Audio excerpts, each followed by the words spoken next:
Check one. All right.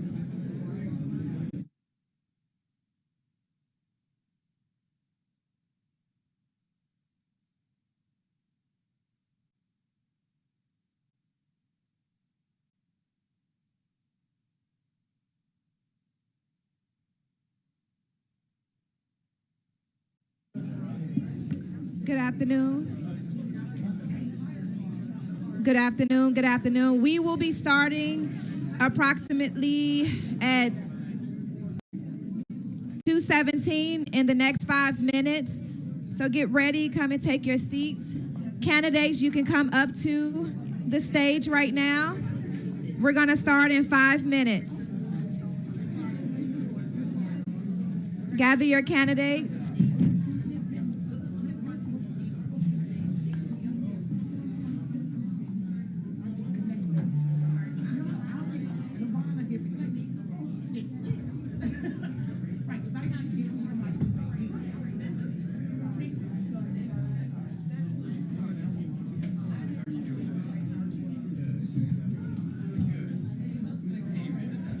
Testing. 1, 2, 2, 2. 1, 2, 2, 2.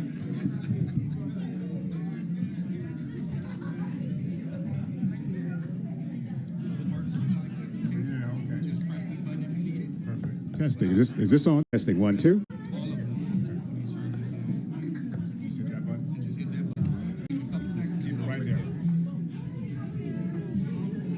Testing. 1, 2. Heather.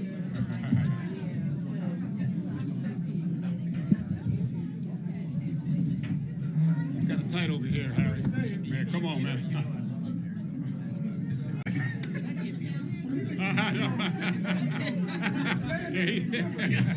No, if I was between you two, I'd be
Two minutes.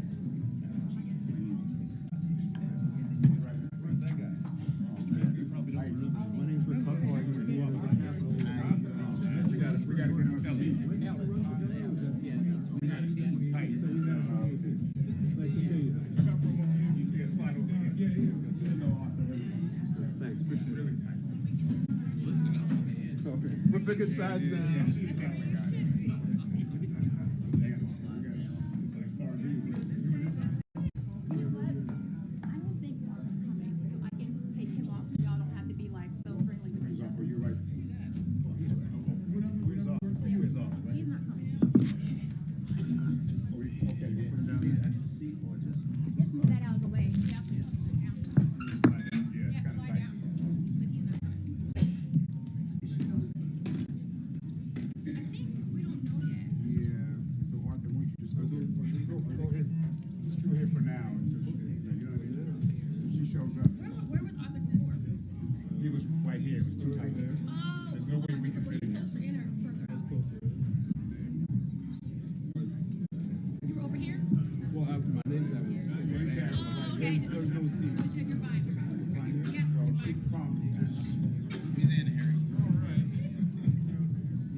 Is Eldowina English here?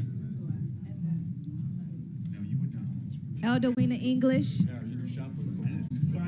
Alexis Solis. All right.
Hello? Is it on? Can everybody hear me?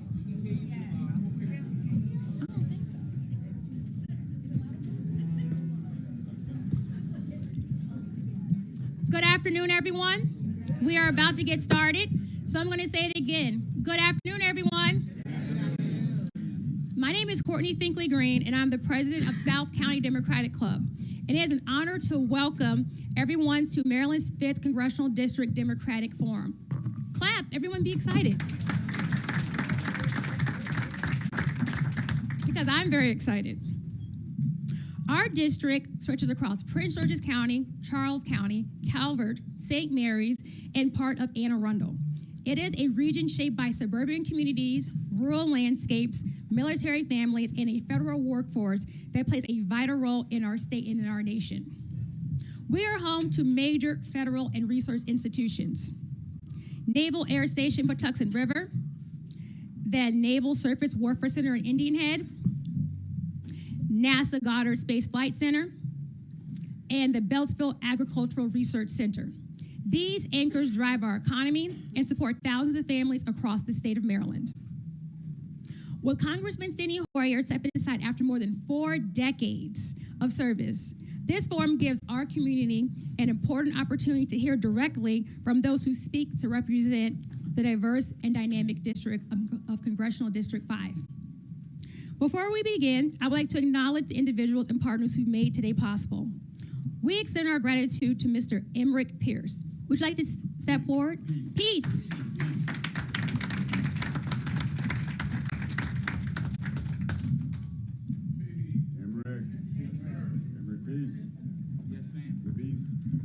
Mr. Peace.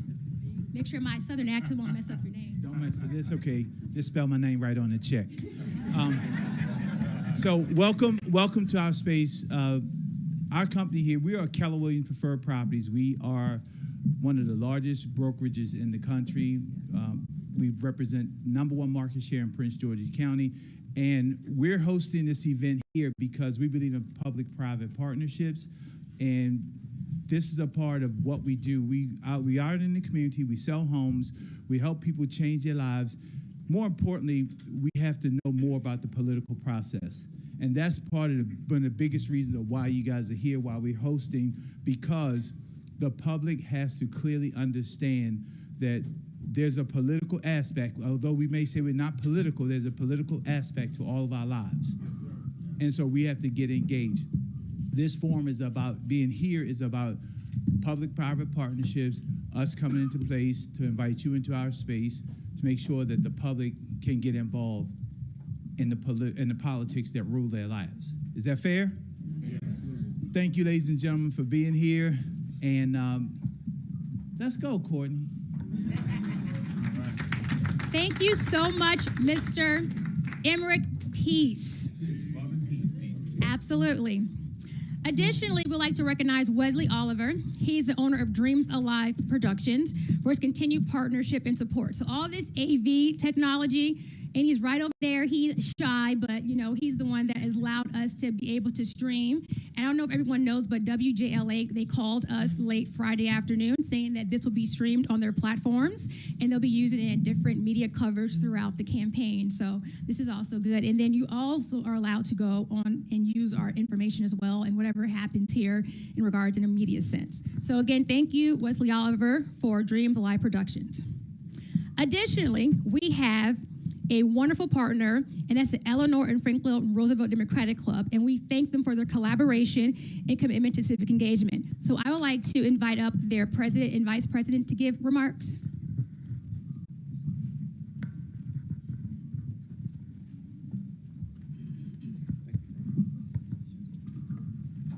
Good afternoon, everyone. My name is James Whipple. I'm the president of the Eleanor and Franklin Roosevelt Democratic Club. I just wanted to say that the club is proud to partner with the South County Democratic Club. This is a really important discussion to be had, and I'll let my vice president talk about how important this discussion is to be had because, well, she's really the one that put all this together. In terms of us, we meet monthly in Greenbelt. So if you ever find yourself on the north side of PG County, please seek us out. We speak monthly on a variety of different topics. If you want more information, our website is rooseveltclub.com, all one word, Roosevelt Club. Thank you.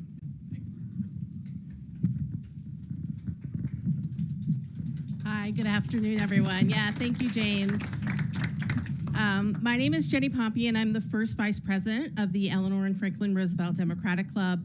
And I just want to express my sincere appreciation to Courtney for the opportunity to partner with the South County Democratic Club on this forum. It's collaborations like this that really strengthen the Democratic Party, and they reflect the shared commitment we all have to building a more engaged, informed, and united community. As Democrats, we know our strength lies in working together, organizing, listening, and supporting leaders who will carry forward our core values of equity, justice, opportunity, and integrity. The choices we make in moments like this shape not only our party, but the future of our communities.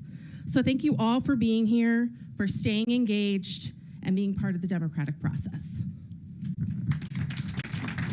Thank you so much, Jenny.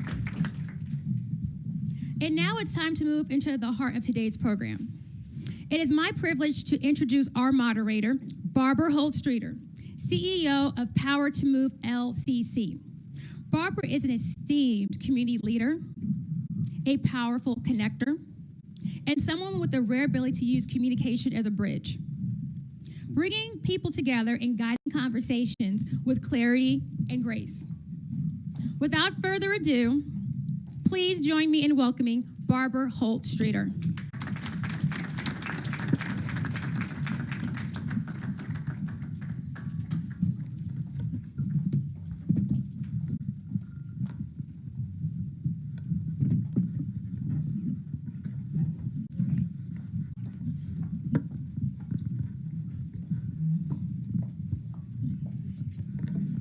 Good afternoon, everyone. It is an honor and pleasure and privilege to be here amongst many of these amazing people that are here today.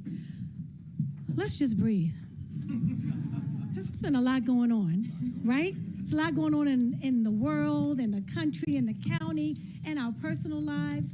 And so for us to take the time to invest in what's going on here in District 5, that's very important. So give yourself a hand who decided to come out today to really learn more on who you are considering voting for. Some of you all may already know, but we're hoping this form will give you some additional information as well.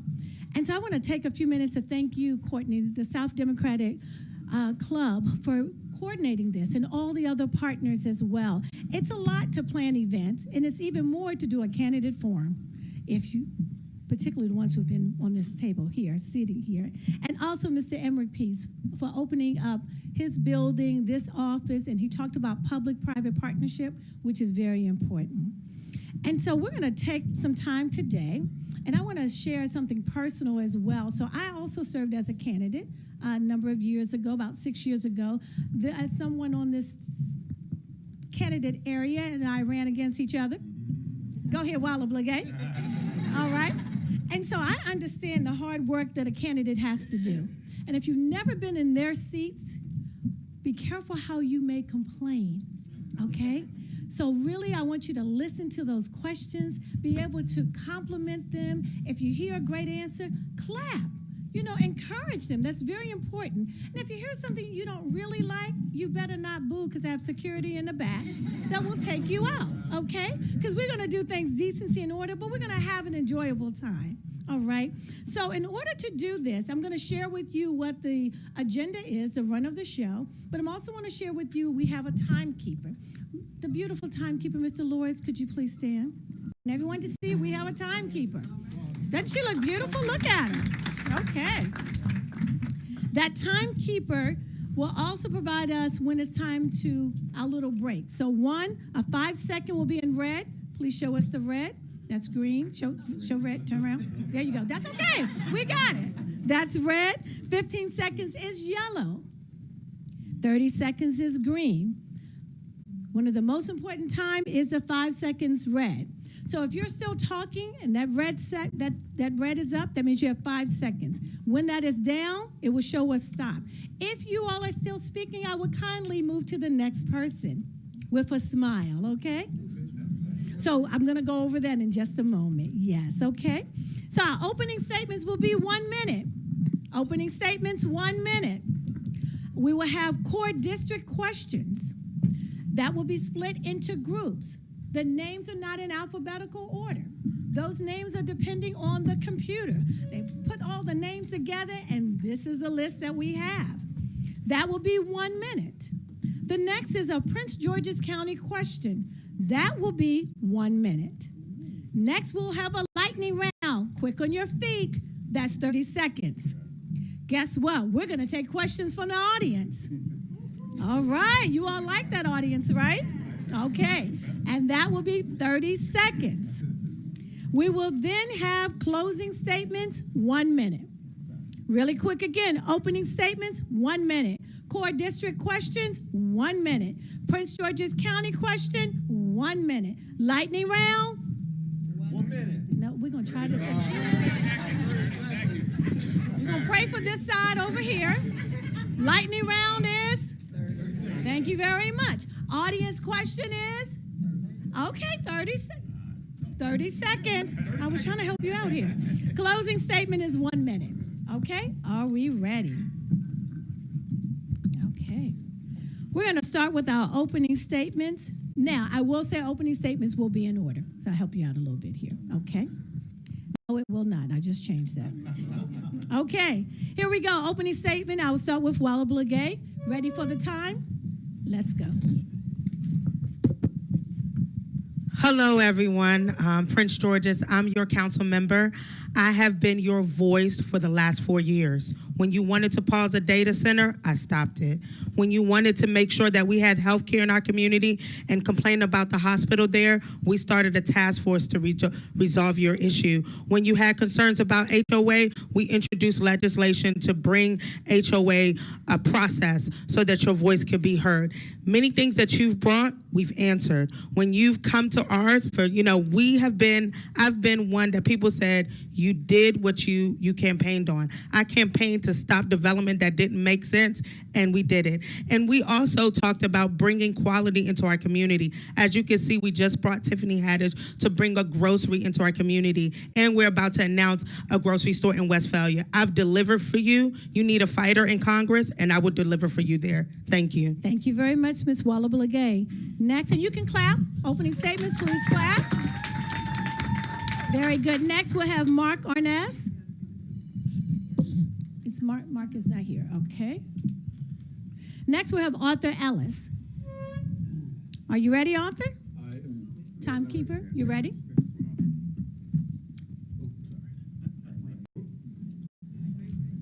Okay, hold on. All right, we are ready. I'm ready. Good afternoon, everyone. It's good to see you. I'm Arthur Ellis, State Senator for the last 8 years, representing District 28, Charles County. I've served, including all of Maryland, including Prince George's County. Southern Maryland Rapid Transit to ease our transit. That's my bill which passed. We're working on transit solutions for Prince George's County into Charles County. Maternal health, black maternal health. We passed the medulla bill, which tell Medicaid to pay for doula services and insurance companies, which is improving, among my many other maternal health bills, the maternal health for Marylanders. We went from a C score, a C minus, to a C plus and B minus, and we're making improvements. I will continue to serve you if you send me to Congress. I ask for your vote and support. Again, my name, Arthur Ellis. Thank you so much, Mr. Arthur Ellis. Next, we will have Mr. Walter Kirkland. All right. Good afternoon. Good afternoon. Mr. Walter, hold on one moment so we can compare the time. Are you ready? Let's go. Okay, she told me she's already ready. Okay. I'm Walter Kirkland. Hold on one second, I'm sorry. So green is 30 seconds. Red is 5 seconds. When you see the red, you have 5 seconds to wrap it up. Okay, is that good with everyone? Okay, I do apologize, Mr. Walter Kirtland. Okay, thank you, ma'am. Good afternoon. I'm Walter Kirkland. I'm the founding president of the 100 Black Men of Prince George's County. I'd be honored to get your vote. I'm a father, I'm a mentor, and I'm a family man. I'm not a career politician. I'll be in the trenches with you. We have a saying with the 100 Black Men, what you see is what you be, and I live my life by that. Also, I'm going to work on these platforms. Mental health goes everywhere. We sleep on mental health. I'm going to work on workforce development, AI. I'm going to work on seniors. I'm a senior. I'm a different kind of guy who's going to be in the trenches, going to fight for you every single day. I would be honored to have your vote. I've worked in the community for 30 years. I was the chair of March for Dimes. I was the chair of Alzheimer's Association. My dad had dementia, shot himself in the leg, and he died from that. There's an affinity with the community. There's an affinity to make a difference. So I'm going to extend what I've been doing the last 30 years in this position. I'm a different dude with a different passion. Vote for Walter Kirkland for Congress. I hope I can earn your vote. Thank you very much. Good job, Mr. Walter. All right, next we will have Quincy Barabee. And Quincy, you're ready. Thank you. Thank you. Hello, can everybody hear me? My name is Quincy Barabee, and I'm a candidate running like all other people here for Congress for the 5th Congressional District. I'm a healthcare CEO, a mother, a wife, and a former financial manager with the federal government. I am running because Washington is broken. It has failed to impact the issues that affect us every single day. The high cost of healthcare, the high cost of utility bills, and the high cost of living. We need a representative that understands the challenges we experience every single day. And not only that, a representative that has livable experiences. This is the representative. I am your chance. We are tired of career politicians. We cannot let them focus on dictate our lives and our everyday families. So I ask for your support, and most importantly, I ask for your vote. Thank you very much, Ms. Quincy. Very good. Next, we'll have Terry Jackson. And he's not here. Okay. Okay, all righty. We'll move to Harry Jaring. Who's Harry? There he is. Thank you so much. Okay, go ahead. Sorry. My name's Harry Jaron. I'm a small business owner and a volunteer firefighter from Anne Arundel County. My job is helping fire and EMS departments navigate the federal grant system, so I understand how federal dollars flow through to our communities. I also competed on season 41 of Jeopardy. I didn't win, but my episode's coming up in the reruns later this week, so keep an eye out for that. I missed Smokey the Bear on Final Jeopardy. It's very embarrassing for a firefighter. I'm never going to live that down. I was an aid volunteer in Ukraine at the start of the war in 2022, driving ambulances and fire trucks over there. I've done a lot of cool stuff, but the most important thing I want you to know about me is that I'm a new dad. I have 2 newborns at home, and I look at them and I think, what kind of world are they going to grow up in? I recognize that the Democratic Party is not putting up enough of an opposition against a white supremacist fascist movement that's in power, and that's why I'm running for Congress. I'd appreciate your support. Thank you very much, Harry. Heather Looper. It's okay. All right. Are you ready, Heather? I am. You may begin. Okay. Hello, my name is Heather Looper. My seat is louder than I am, I think, right now, but hopefully you can hear me. I'm a social worker, and I have worked for the federal government, the Veterans Administration, for over 23 years, and loved the work that I was doing with veterans. The mission is absolutely amazing. But in the last year, watching the dismantling of our agency, and not just VA, but many agencies across the federal government, was more than I could stomach. And so I decided that I needed to leave working for federal government in that area and actually run for Congress. So that's why I'm here. I'm here to be an advocate, to advocate on a completely different level, and to listen and to care and to fight for the needs of the people of District 5. I'm Heather Looper, and I hope to earn your support. Thank you very much, Ms. Heather. Next, we'll have Jerry Lightfoot. Ready? Good afternoon, everyone. Good afternoon. Hello, you hear me? No, so Jerry, I'm sorry. I need you to use your mic, please. Okay, Thank you. Could actually hear. It's working. All right, my name is Jerry Lightfoot, 22 years, United States Army combat vet, another 12 years, civil service. My whole adult life has been given to public service, has been doing everything behind closed doors, behind the trenches, not out front. And it's hard to lead from behind a desk. And I've done that in multiple combat tours across the water. I've done that working with NATO, war planning for what it will look like if we stepped in the Ukraine war and started World War III. Your country has given enough trust to me. I want you to give that same trust to me to go fight for you and really fight for you with a proven record, right? So I just want to quote this real line from this poem at the end. It matters not how straight the gate, how charged or punishment the scroll. I am the master of my fate. I am the captain of my soul. I want each and every one of you to remember that, because no matter how bleak things are, it is up to you to be the change you seek in the world. All right. Thank you so much, Mr. Jerry. I appreciate that. Thank you. Next, we'll have Alwina English. She's not here either. I do apologize for that. Let's move forward with Mr. Harry Dunn.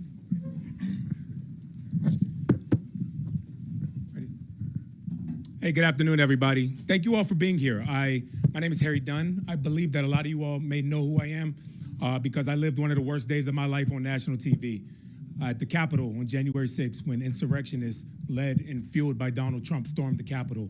A lot of people didn't even know the Capitol Police existed. However, I stood up and I met the moment. I quit my job for an opportunity to fight for what this fight that we're in now. I don't believe we're in politics as usual. I don't believe this is an opportunity where career politicians and things work, where we're in a place where diplomacy or reaching across the aisle works. This administration is using the Constitution as a suggestion manual. Sometimes that's toilet paper, and we need people that are actually going to fight back and understand the gravity of what's at stake right now. I'm from Prince George's County. I'm a product of Surrattsville High School. Go Hornets. And I look forward to talking to you all more and ask for your support and your vote. Thank you. Thank you so very much, Mr. Dunn. Next, we will have Mr. Rashawn Baker. Ready? Good afternoon. First of all, I want to thank the South Democratic Club for doing this and all their partners. I'm Rashawn Baker. I had the privilege of serving for 8 years in the Maryland House of Delegates, representing District 22. And then seeing trouble that we had in Prince George's County, I ran for county executive. And I had the privilege of serving for 8 years in Prince George's County at a time when we built a brand new hospital. We created jobs throughout. We expanded transit throughout the Prince George's County area. And now I see what's happening at the federal level, that we're broken. Once again, I want to go help us in not only Prince George's County, but in District 5, go against those things that we see pushing back. Yes, it's good to be able to go up there and fight, but you have to know what you're doing. If you can't get things done for the constituents, then you're no good. You're just giving speeches. I know this firsthand. You know, one of the things that reminded me of how I got into politics was the Voting Rights Act. I got my seat in the House of Delegates because of the Voting Rights Act. I want to make sure we do that. Thank you very much. I appreciate you. All right, Miss Nicole Williams. Okay, good afternoon, everyone. I'm Delegate Nicole Williams, representing District 22 in the Maryland General Assembly. Thank you to the South County Democratic Club and everyone else who put this wonderful event together. I got involved in politics, honestly, not to be an elected official, but I really did believe that if we could elect good people to public office, they would enact good policy that would really make our communities better. And that is really why I got involved to begin with. And that was the work that I did for many years before I was even in elected service, serving on the Democratic Central Committee or serving as third vice chair of the Maryland Democratic Party. And then for the last 7 years, serving as a delegate as well as chair of the Prince George's County delegation. I'm running to simply be your partner in the work, to get things done. I have the experience over the last 7 years in serving in Annapolis, passing consequential pieces of legislation. And so I look forward to hopefully earning your vote and earning your support. Thank you, Ms. Nicole. Next, we'll have James Anderson Makel. Good afternoon, everybody. So I'm James Anderson Makel. I'm a native son of Southern Maryland. My family been since the 1600s. I'm a proud father of 3. One has level 3 autism. My son is part immigrant, so I understand immigrant experience. And like I said, I served Prince George's County, not as a politician, but as a Prince George's County firefighter. So I've served every community in Prince George's County, right soon after 9/11, through Andrax, through the DC sniper. And it's about community, serving this community, and that's what I'm all about. That's why I joined this race, right? Southern Maryland, I'm proud of Southern Maryland, and that's what Southern Maryland stands for. So my first priority is housing affordability, 50% property taxes for our seniors, fire, police, nurses, and just bringing that sense of family back to community. And I always go back to Marion Barry. He took care of his people. That's about. Well, thank you. All right. Last but not least, for our opening statement, make sure I got everyone on this side, Miss Leah Messick. Okay, you're ready? Yes. No. Wait a minute. We'll switcheroo. Okay, is this one working? Yes. All right, great. I'm Leah Messick. I have to use paper. I'm sorry, I got a concussion, so I'm trying to hang in with my brain. I'm a single mom, Charles County, and I'm running for Congress because Congress isn't fighting for us. Last year, I lost my home of over 20 years because my landlord was MAGA and he told me to shut my mouth. And I said no. I don't intimidate very easily. From there, I went to, I only made like 20K last year because I decided not to work and go to DC instead. I contracted out my clients. And in DC, I sat in congressional hearings through the big, beautiful bill as our representatives made jokes with the other side while they were taking everything that mattered from us. I've been to protests, I've been outside immigration and the Heritage Foundation, making sure they don't get a moment of peace. I was in the nation's capital alone at night, keeping an eye on what was happening during the state of emergency with ICE. And then I came home and I made our ICE rapid response team in Charles County. I'm sorry. Thank you so much, Ms. Leah. All right. Well, you've now heard the opening statements, and we are ready to begin with the questions. We have 4 core questions. I will give you what the subject is so you will know. Again, there are 4 groups here, so everyone will not answer the same question. The first is under the group of leadership and representation is the topic. Congressman Hoyer has represented this district for more than 44 decades, really 4 years. What part of this legacy should be the next representative continuing, how they should continue, and where does the district need new leadership? Part 1, what part of its legacy should the next representative continue, and where does the district need new leadership? All right, we have 6 people in this group, 6, starting with Walla Blagay. So that's great question. A lot of teamwork over here. So the first part of the question is the part of the legacy that we should continue. And I would just note that Congressman Hoyer served on the Appropriations Committee, and that means bringing home the bacon. With the money and the work that he's brought, we do have all of the federal government that we have here, including Southern Maryland. I know we're in Prince George's County, but Pax River, Indian Head, all of those things. So what we're going to do is I'm going to continue that because we need to bring the bacon. First of all, one of his legacy is the FBI. He worked hard on that. We are going to push to fight to get the FBI in Prince George's County. Second, I've supported a bill on the county level, National Infrastructure Bank, which will bring infrastructure dollars, which we need, especially in Prince George's County, Southern Maryland, to upgrade our roads. I know many of you all have reached out to my office about roads. We need money, and that's one way we can get it. What would we do different?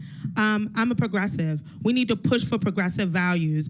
It is a time now that people cannot afford grocery or utilities. All right, thank you, Ms. Walla Blagay. Thank you. Medicare for all. All right, thank you. Next, we'll have Arthur Ellis. So again, the 2-part, what would you continue and what type of district new leadership? Ready? Yeah, thank you so much for that question. As a Air Force veteran, I was commissioned at Andrews Air Force Base. So let's not forget Andrews Air Force Base. Tremendous, a lot of jobs. We want to preserve these assets. Over $300 billion in payroll to Maryland from all our bases. We have to preserve that. Definitely, we have to bring the FBI headquarters here. I tell you, it will not take me 40 years to bring the FBI headquarters here to Prince George's County. I will look forward to serve. I will look forward to fund all these critical issues that we need funded. Transit, to lessen the congestion on our roads, to really take care of our citizens, to make sure health care is available, to make sure that we do everything we can to stand up to Trump, and to make sure the Democrats that are bending the knee to Trump will stop doing that. Thank you so much. Thank you. Thank you so much, Arthur. Next is Walter Kirkland. Do I need to repeat the question, or you're good? I think I got it. All right. Steny Hoyer's been... Hold on one moment, Walter. Mr. Kirkland, I'm sorry. Yes, Steny Hoyer, as you know, has had a legacy, and I think he's done a lot of phenomenal things. This is very monumental to take this seat, and I'm honored to be in this position. But what I would do is have listening tours. The environment has changed. Wouldn't you agree? It's a different, he was there for 44 years. Yeah. So I would take some of his legacy stuff, but I would also have listening tours on AI, workforce development. That's how you grow the expansion. The world is different now. So, and I agree, the FBI, we need to get that here. We need to also continue this universal health care for seniors. I'm a senior.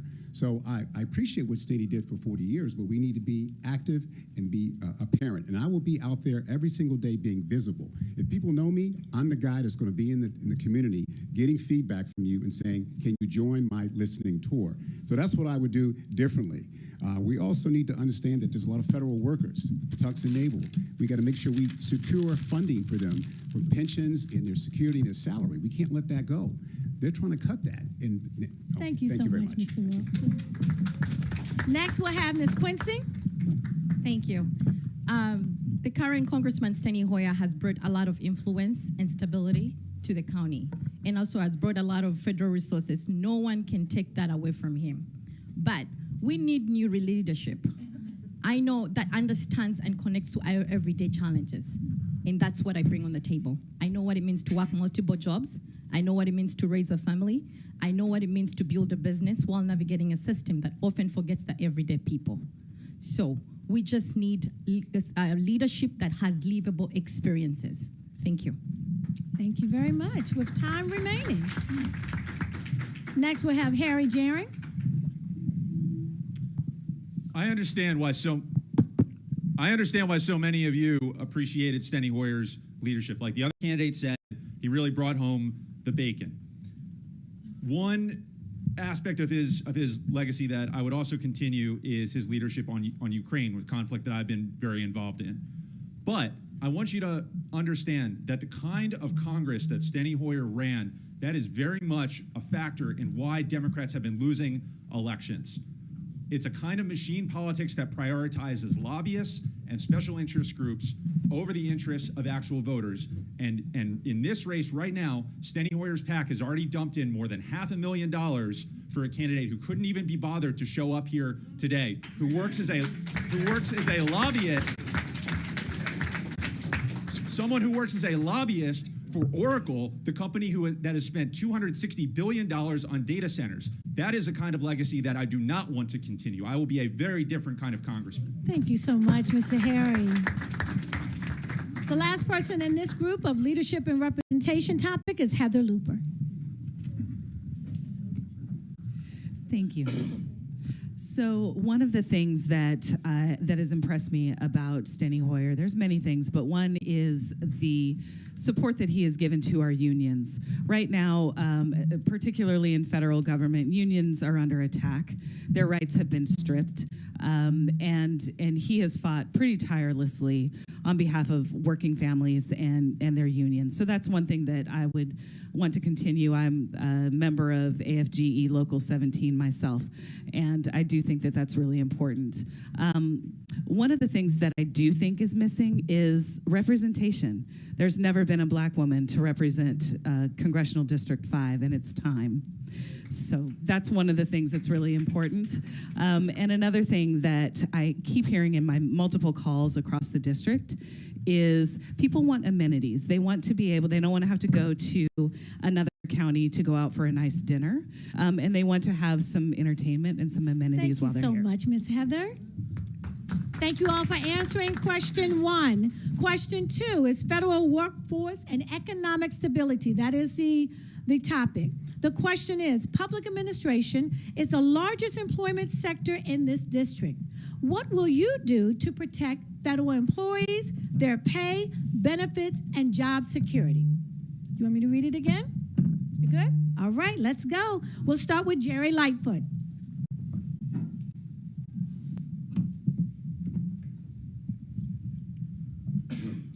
Thank you. Great question. Federal workers definitely need to be protected. I feel once I worked for the Department of Interior, no longer, of course, because of the Hatch Act, so here I am, unemployed. But a lot of workers did lose their jobs to DOGE. What we need to do is put measures in place to make sure that doesn't happen. These agencies that were set up by Congress, is no way we let something else or another outside agency dismantle it. We need to bring everyone back to work. We need to have true raises across the board when it comes to compensation based off of your job, your actual area or line of work, where you live, things to bring people, to keep people in government and entice them to come over from private sector. We need to make sure that we are really looking at, in the fact, the last 50 years, inflation has gone up 700%, yet the same salaries that match it has only gone up 6%.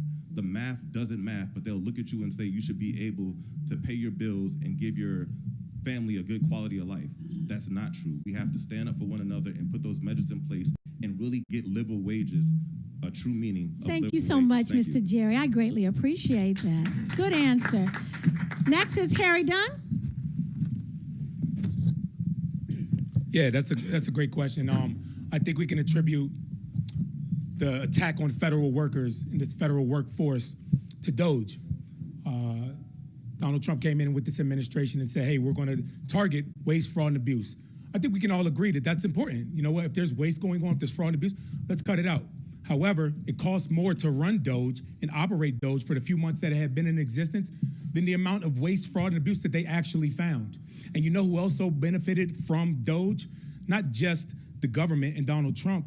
What else did he did? They took information of all of us, voter rolls, voter registrations. So we need to restore, first of all, restore those jobs that were people that were illegally fired. Jamie Raskin over in the next county over has filed lawsuits to have those jobs reinstalled. And I definitely believe that we need to continue to do that to fight for federal workers. And also by creating the trust in the federal government. A lot of people don't want to work there under this administration. So we have to show that we will stand up and fight for them. Oh, I was going to come over and give you a little pat there. Yeah, you saw me coming. Thank you, Mr. Harry. Next is Mr. Rashawn Baker. Thank you. That is a great question. It's something that I worked on as county executive. We went through a federal shutdown when I was county executive, and we gathered everyone around the Washington region to push back against the Trump administration. But now we have to make sure in Congress that we protect those benefits that they've taken away. Not just restoring their jobs, but also restoring their retirement benefits and making sure that their health benefits are restored. So you need somebody who knows how to do that on day one. One of the examples I give, when I first came in as county executive, the Democratic federal government was about to move jobs from University, over in University Park area that we had. Senator Barbara Mikulski teamed up with the local government and the state government to keep those jobs right here. That's the kind of experience we need to take to Congress. How to actually work not only at the federal level, but make sure we're teaming at what we need here at the local level so that we get it done. Thank you. Thank you, sir. Next, we have Nicole Williams. Thank you so much for the question. You know, when I'm a good DC girl, and so when I was growing up, we was always told, you know, work hard, go to school, after school, either go to college, go to the military, or get you a good federal government job. That's how it was when I was growing up, and it's not like that anymore, unfortunately. And so we do need to put parameters in place, one, to restore the job cuts that have been lost, but also more importantly, we need to, from a legislative perspective, put into place policies to basically prevent what we have seen with the reclassification of civil servants being reclassified to merit employees, being reclassified to political appointees. That is one of the things that this administration, this Trump administration, has done that we need to fix legislatively on the federal level. As a member of the House of Delegates, we passed legislation to provide relief for federal workers who lost their jobs here in Maryland because we understand the importance in this district. Thank you. Ms. Nicole. Next, we have James Anderson Makel. First of all, I agree with term limits. If the federal workers don't get paid, any member of Congress get paid. It's easy to make decisions when your belly is full, you have money in your checking account, you have nice homes to go to, but when that federal worker can't pay their bills, most people don't give a damn, I'll be honest with you. When I was a Prince George's County firefighter, we would go to houses, $1 million homes, right? You had something like Christmas and April and things, we could give toys and stuff. We would go to $1 million homes and people would get baskets with food in them, and you can't turn them away. And you would think they have all the money in the world, but they federal employees. 30% of all federal workers in Prince George's County are federal employees. They have children with autism, special needs, and they need their money. So mostly people, they have money, they don't care, to be honest with you. They got money. When you have money, you're not concerned about nobody else. We got to get the politics out of this and really go back to the people. Learn what service is. Thank you. Thank you so very much. Last person in this group will be Leah Messick. So the protections were already in place. They just came through and did what they wanted with the federal employees. They shouldn't have done it. That's why it was illegal to get rid of the federal employees. That's why there's court cases right now.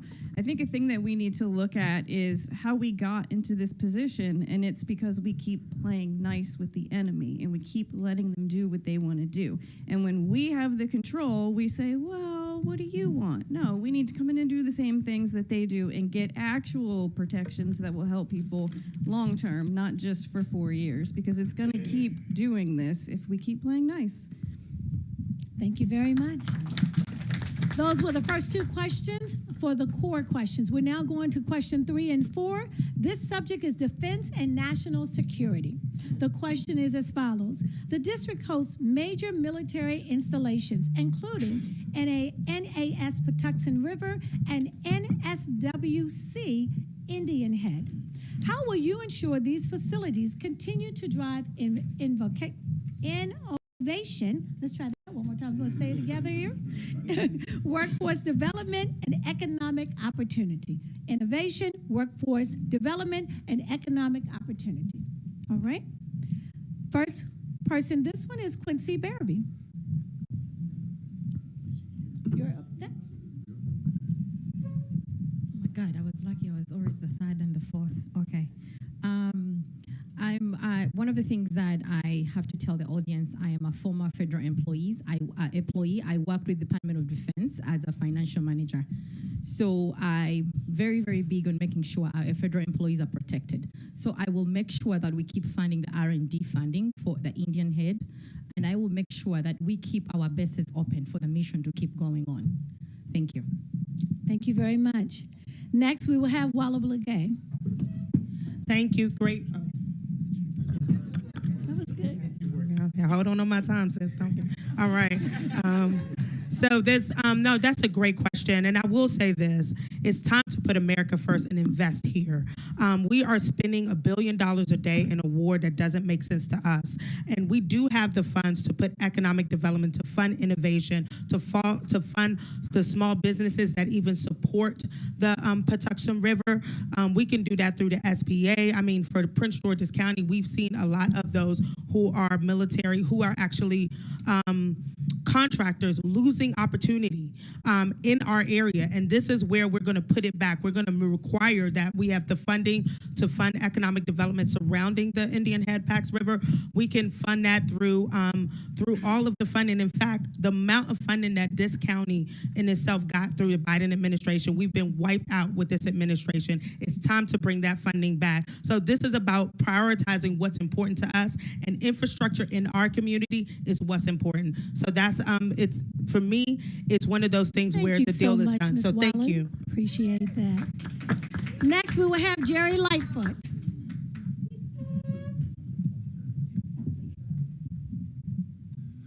I think it's very simple to bring back what's needed to military bases. We have to continue supporting them.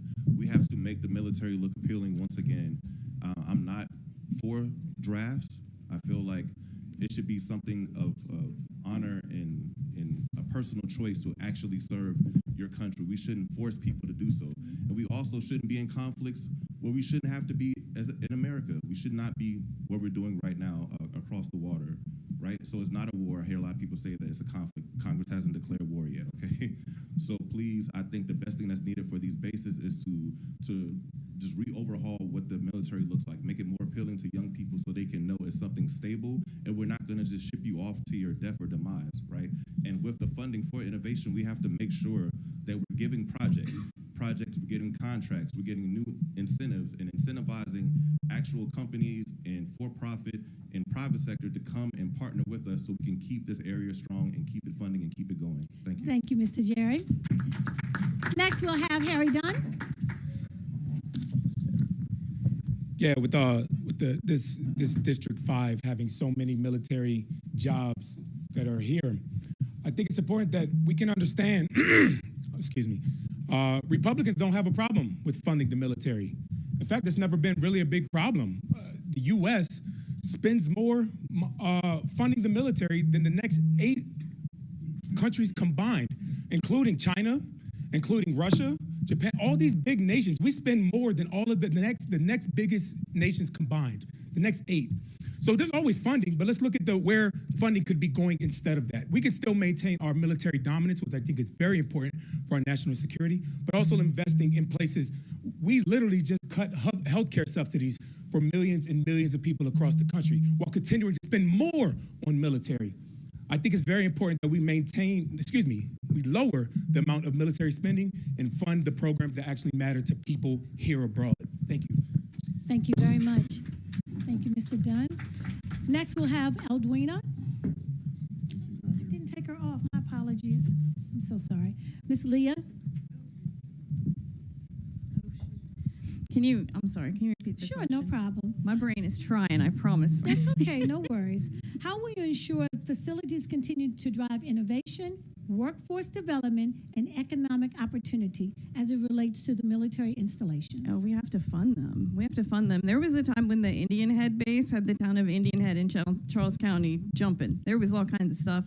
And now it's boarded up. It's shut down. It's like nothing. We have to put the funding there. Without funding, nothing's going to happen there.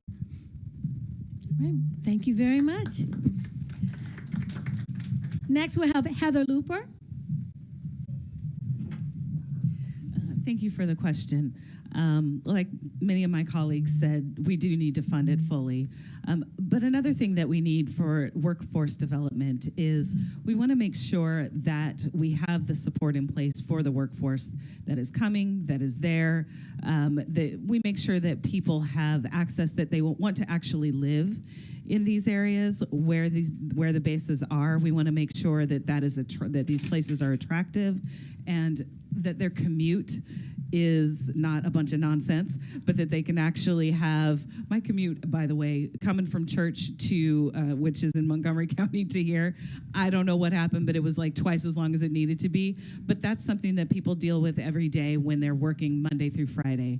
So, I think that we need to make it attractive for the workforce to actually work and live in these areas. Thank you very much. And last one for this question is Nicole Williams.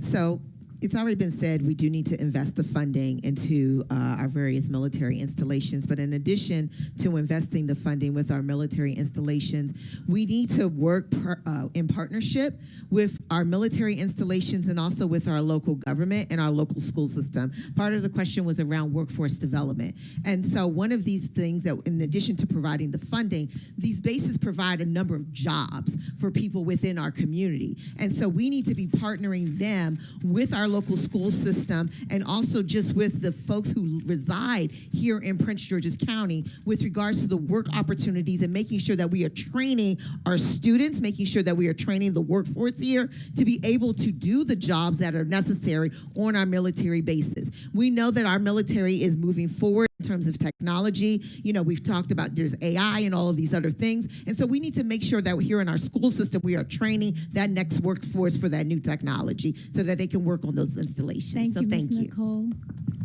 All right.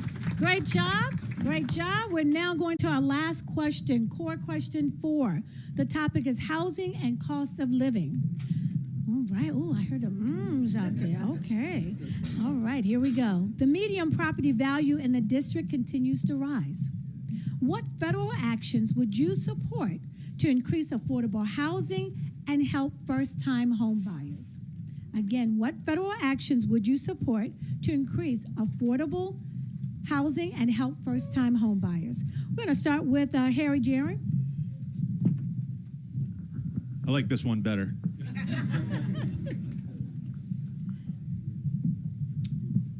I heard a murmur go up in the room when this issue came up. Clearly, this is an issue. And on the surface, we have two diametrically opposed tensions. On the one hand, people who own their own homes, I own a home in this district, we don't want the value of our homes to go down. I certainly understand that.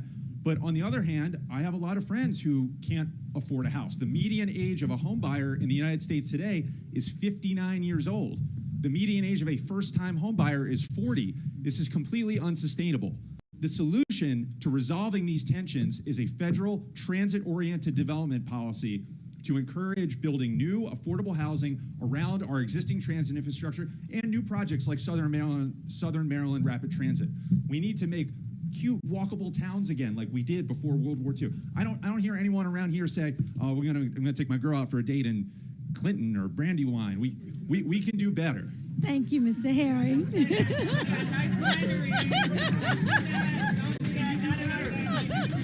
Okay, security up here. I like this. All right. We will now move forward with Mr. Arthur Ellis. You're up next. I love it. Yeah, thank you for that one. Housing, community development. You know, we have great agency in Maryland working on that. In Charles County, District 28 of my district, I got them millions of dollars for a place called Magnolia Gardens. It's a workforce housing. We can do it as a federal agency to put more money into HUD, the Housing and Urban Development Agency, and to send that money into Prince George and Charles County as what we call community block grants. We can do it. Congress, men and women who care can do it, and I care. Arthur Ellis will do that and make that happen. Thank you so much, sir. Next is James Anderson. Anderson Mako, please. Good evening. I mean, after everybody, I'm sorry, but I want to focus on, it's like Southern Maryland is the rapid growth. The infrastructure cannot support the rapid growth. Like I said, I'm from there. I remember a number of dirt roads, Brandywine, Aquasco, Akakeep.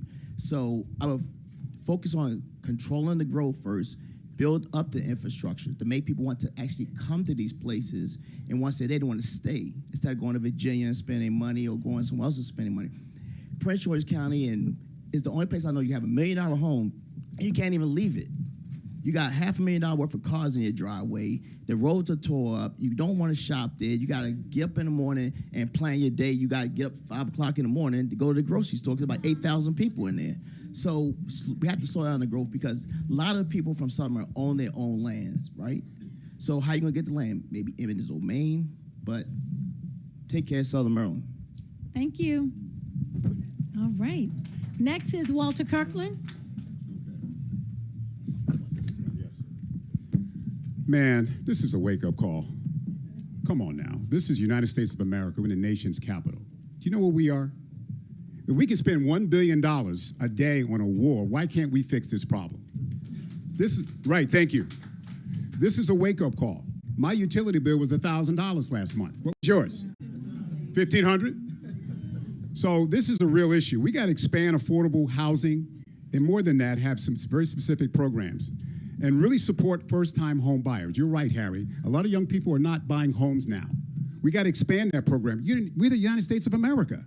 We got to cut down these barriers, and this is essential. This is a call to action, and we have to have a wake-up call. We're the United States of America, and I think we forget where we are and what we're doing here. So I would call to get that done. It's a call of action. I'll be a rookie congressperson, but I'm gonna make a lot of noise and check the box. Thank you. Thank you so very much. And our last one for this question is Mr. Rashawn Baker. Thank you. Oh, thank you. How you doing? Actually, I want to piggyback on what Harry said and what Walter said. They're absolutely right. One of the things that we worked on during my administration as county executive is actually working with the Federal Department of Housing Development and the State Department of Housing Development and ours to actually make more affordable housing here. But we also did that in connection with the transit. If you look at where the purple line is going right now in Prince George's County, it's around those areas where you can actually develop. We can do the same in Southern Maryland. We built that Woodrow Wilson Bridge so it can sustain a metro going across it down the Southern Maryland area. So we not only make housing more affordable, but we also have development around those areas. That's what we need to do. The reason it hasn't been done of late is because of the federal government. It's because we haven't pushed for it. That's one of the things that, of the legacy that Steny Hoyer has, which is great, that is going to be left unfinished, and somebody had to do it, and that is having that metro go down 210 so we can relieve some of the traffic that we see there. Thank you so much, Mr. Baker. All right, give them a hand. Core questions 1, 2, 3, and 4. Great job, everyone. Great job. Okay, so this is the question for Prince George's County. This is a priority question. And let's make sure, okay. Prince George's County is one of the most affluent, majority black counties in America. Yet it still faces gaps in federal investment and economic opportunity. How would you advocate for the county in Congress? So I'm gonna do this a little different. I'm just gonna go straight down. You got 1 minute, everyone has 1 minute. You ready? Go. I'll definitely advocate by trying to get as many projects, as many opportunities, professional development, and investments and programs for our young people and for younger people who are just trying to figure out life. Because everyone realizes that college may not be the answer for them. But we used to have trade schools back in the day. They used to teach you how to be a mechanic, how to do HVAC, how to weld, how to do carpentry. You know, all these things in high school, they took those programs out, right? We need to get back to really teaching and enriching our community at the base level, and from there just continue to pile on and pour in. I'm sorry, what was the second part of the question? The second, how would you advocate for the county in Congress? Yes. And I would definitely just push forward and try to bring all the resources, try to make all the coalitions and the gaps and work. People cross the aisle, in the aisle, California representatives all across, whoever can come. Let's work together. Thank to make you this area so strong. very much. I greatly appreciate that answer. Next. Thank you. When I first came to work for VA Central Office, I had lived in Baltimore, and then I moved to Arizona to be the chief of social work service at a VA there. And I was moving back, and there were so many people when I first came to VA Central Office in DC who said, oh, you want to live in Virginia? Oh, you want to live in Montgomery County? That's where you want to go. And so my husband and I, we looked around and we found Prince George's County. I live in Bowie, and we loved it. We loved it. And I think that there's a stigma sometimes about Prince George's County. And I think that those of us who live in Prince George's County, we understand what there is to love about it, but often the word doesn't get out beyond us. And so I think that in Congress, one of the things that I would want to do is to really support any legislation or any kind of funding for bringing incentives, getting the word out, letting people know what we have to offer in Prince George's County. Thank you so very much. Next, Ms. Nicole. Sure, thank you. For the last 2 years, I've served as chair of the Prince George's County House Delegation in Annapolis. And so as someone who has represented Prince George's County on the state level for the last 7 years, I will continue to advocate strongly on behalf of Prince George's County in the congressional level. This past legislative session, we were able to bring back over $450 million capital dollars back here to Prince George's County, which is $91 million more than we were able to bring back last legislative session. And that's because of my leadership as chair of the delegation in fighting tooth and nail with my colleagues from Montgomery County, Baltimore City, fighting for those dollars on a state level, and I will take that same fight to Congress on your behalf. Thank you. Thank you very much. Next.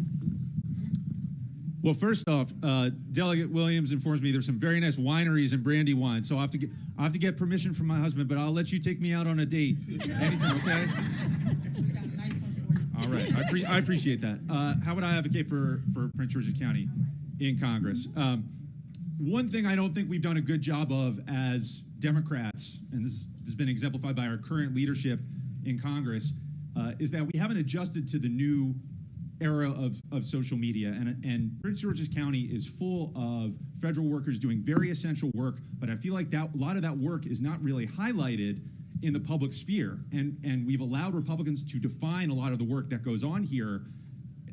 We've allowed them to demonize federal workers and give people an impression of federal workers as being a cost sink rather than the essential part of our workforce that they are. So that's how I would operate much more differently. It's not enough to go into a hearing and say, well, I'm going to push for this, I'm going to advocate for this. We need to be out in the public sphere. Thank you so very much for that answer. Next. Thank you. One of the things that I would do for Prince George's County, I will bring back federal resources, and I'll support small businesses to make sure they have access to capital, and also to make sure they have access to federal contracts as a small business owner myself. And I'll make sure Every county has an equal share, and Prince George's County will have an equal share for federal resources and federal funding. Thank you. Yes. Next, I'm sorry. No problem. One of the things I loved about being county executive in Prince George's County is because we're the economic engine of the state. And that is, if you look at where growth is going to happen, it's in this region. But it won't happen without having federal partners. So you look at the things that happened during my 8 years as county executive, from MGM to the brand new hospital to the Purple Line to all the transit we did around Branch Avenue. Those were all in partnership at the federal level. So having somebody that understands how you actually make the tools of the federal government work combined with the local government to get these things done. That is the only way. But we're in a great position here because we have location. We're the only underdeveloped place around the nation's capital. So using that tool to actually come in here and make sure development happens, that will not only benefit Prince George's County, but it will also benefit the rest of District 5. You think of Southern Maryland, you think of Charles County, St. Mary's County, Calvert County, all of those areas are now in the Washington District. Thank you. Thank you so very much. Hold on here, Mr. Harry Dunn. Not yet. I know, but I'm gonna start on that end and work our way up. How about that? All right, James, you're up next. You know, in my experience in Prince George County, 20 years as a firefighter and going to all the different neighborhoods, we started to get a sense of it's designed that way. That's why I got all these data centers in Prince George County. I would assume one's coming to Clinton. But there's the wealthiest black community here in Charles County. And it's the only place you can have, like I said, $1 million home, $500,000 worth of cars, but you have no amenities. You can't send your kids to school. You got to spend extra money, additional money for private schools. And a lot of people, when they want to move to Prince George County, they think about, wait a minute, how I'm going to pay for my school, for my kids' school education, that's an extra cost, right? Property taxes, resources in Prince George's County. And we have to bring that perception back that Prince George County is something special. Here, Charles County, like I said, these are the two wealthiest communities in this district right now. And bringing that sense of pride, respect to bring new people, especially the young people, back to this area. Thank you. Thank you. Next. I'm sorry, I gotta make you say it again. You're fine. No, that's what I'm here for. They paid me a lot of money to do good, this. because we ain't getting paid. I'm not getting paid. It was a joke. Okay. All right. So how would you advocate for the county and Congress? As we share, this is Prince George's County is one of the most affluent majority black counties in America, yet it still faces gaps in federal investment and economic opportunity. So I just what would you want do? to point that Charles County took that top honor, and we love that. Sorry.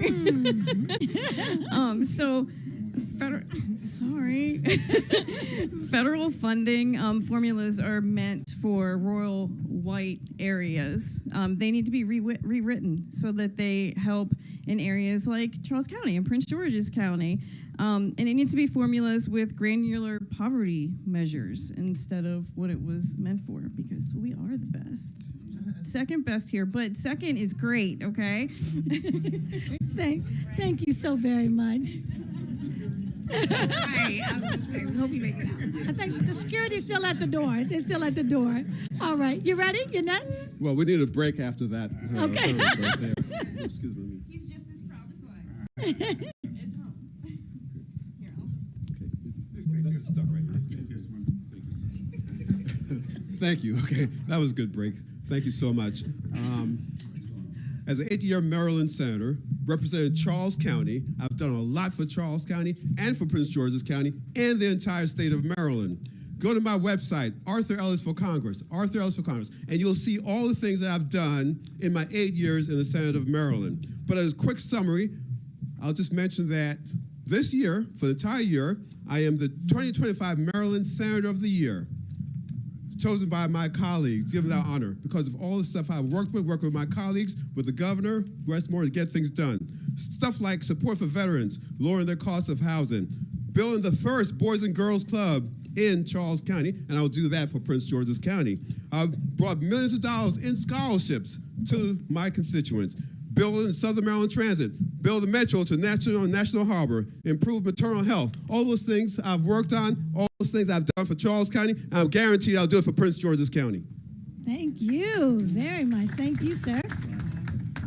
Hey, look, I used to live in New York 30 years ago. I traveled around the country. When I come to Prince George's County, I got so many accolades. Man, do you know that's the wealthiest county in the country? Prince George's County should be the national model for black wealth. Wouldn't you agree? Innovation, don't you agree? Education, don't you agree? Innovation, don't you agree? That's why I'm partnering with Van Jones from CNN to bring AI into the county for our youth, workforce development. We used to have wood shop when I was young. Some of y'all remember it. Rashawn, maybe you remember it. I don't know, well, we're both seniors, but I didn't mean it like that.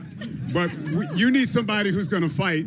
I'm sorry, I didn't mean to do that. We're going to fight in Congress to help local governments, nonprofits. I formed a nonprofit, 100 Black Men, with federal grants. Federal grants is how you get money. You got to expand that funding for nonprofits. Make sure minority-owned businesses get their visibility for procurement opportunities. But this AI thing does not go away. So make sure you focus on that. We'll have some listening tours, get our kids involved, and make a difference here in Prince George's County. Thank you so very much. Keep hope alive. Thank you so very much. Have a seat, please. Have a seat. Walla, continue. Thank you so much. Thank you so much. I just want to say, much like everyone said, Prince George's County is a special place for me. I chose Prince George's County because of the promise. And I just want to tell you why one of the many things that we can do that the federal funding with partnership would change Prince George's County. Number one, FBI. We need to make sure that we have it in Prince George's County. It is a game changer in bringing a major federal agency into this county. Number two, look at all the development projects we have. And I want people to remember, I know people are frustrated, but many of it has to do with funding. Blue Line Corridor, right here, this will be the downtown of Blue Line Corridor. We need federal partnerships for that. We need federal partnerships for what's happening in New Carrollton. Exciting things happening in New Carrollton. We need partnership with what's happening. He's talking about AI, but we already have the Discovery District, remember that, and the investment in College Park to expand the Discovery District. Then we got the exciting Six Flags, where we just announced partnership with Kevin Durant and his team and building it there. Thank you so much, Walla. Harry Dunn is next. You can now stand up. Yes, I'm going to move to the side. Great answer. Wow, there's been some great answers, and like it was mentioned earlier, one thing that Steny Hoyer did very well was bring home the bacon. So the funding was here. We have to understand, though, Congress has two main jobs that people focus on. It's oversight, and they control the purse, right? But securing federal dollars, not just for the district, but prioritizing projects that the community actually needs, wants, and will benefit from. Not prioritizing projects that special interest groups and companies will benefit from, whether it be data centers, AI hubs, private equity hedge funds that buy up those houses that are being built with federal dollars. Those are the people that are actually benefiting. We need to prioritize the projects that we actually bring the money to this district on. We need to prioritize those projects and not ones that will benefit companies and corporations over the people. Thank you. I did hear a little buzzer a few seconds ago, but that was not our timekeeper. So in case anyone asks questions, I'm looking at our timekeeper here. Okay. I think you all did a great job on the Prince George's County questions. All right. This is now the lightning round. Does anyone need to take a break? Need a water break? You go? All right, let's go. That would be Walter, yes. All right. So we have 4 questions, and we will just go, let's see. What order do we want to go in? So we've changed the names here. Okay, we're going to start on this end this time. Everyone will answer these questions. It is only 30 seconds. 30 seconds, so we're moving quickly. You ready? All right. First question is, what is the biggest challenge facing Maryland's 5th District today? Starting with you. We're going to go this way. Okay, who's the moderator here? That's fine. No. Let's go. That's right. I think, just being a citizen is affordability. And what do we track? What do we attribute to? The rising costs, the things that are unaffordable, we attribute it to this administration. Projects that actually need to be funded, programs that need to be funded, they're under attack. And what's being funded more? ICE, CBP. So affordability, I think, is one of the biggest things that we are facing right now as a challenge in this country. People talked about their $1,500 and $1,000 utility bills. We need to get that under wraps. Good job. All right, let's continue. Two issues. Number one, our federal workforce. There's been massive layoff. We're talking about nearly a loss of jobs of over 20,000. And federal contractors, let's remember the 8A contractors here, the ones that DBE, a lot of people have lost opportunity. Number two, data centers. We have to address it. We have to pause it. We have to look at the infrastructure, bringing it in, and make sure that the infrastructure is addressed. So I just want to make it sure that you say there will be no data center approved in Clinton. So don't get that, just don't put that out there. All right, thank you so very much, Wally. Next, Kurt Walter. Yes. Steny did a good job, but there's a lot of places that he didn't touch. So there's a lot of issues that I think we're unaware of what's happening in District 5, and that's why you need to vote a person like me, that new vision, different perspective, and also work on some of this issue as it relates to cost of living too. I think that's a apparent issue, but there's so many things in District 5. When you've been there for 44 years, you're not touching the people. And that's why you need somebody that's new, fresh, with a perspective, business savvy to make a difference in District 5. We don't know, we don't know. Thank you. Thank you very much. Next. Yeah. Arthur Ellis, 8-year state senator. I'm telling you from experience, the biggest issue is your elected officials not listening to you.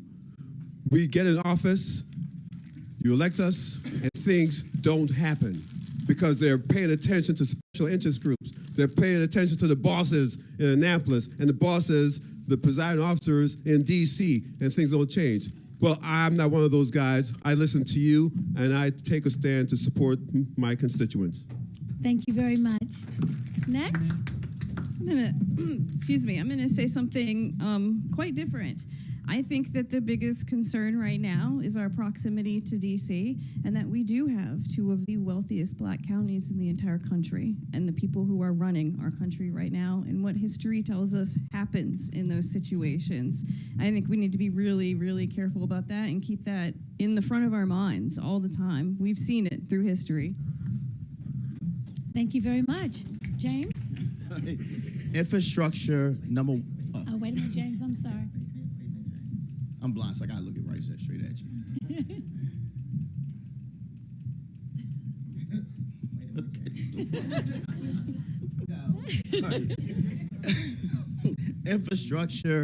Infrastructure and utility costs is one of the highest priority. Did anyone know that BG&E and Pepco are owned by Exelon, which is a publicly traded company worth $48 billion as of last Friday?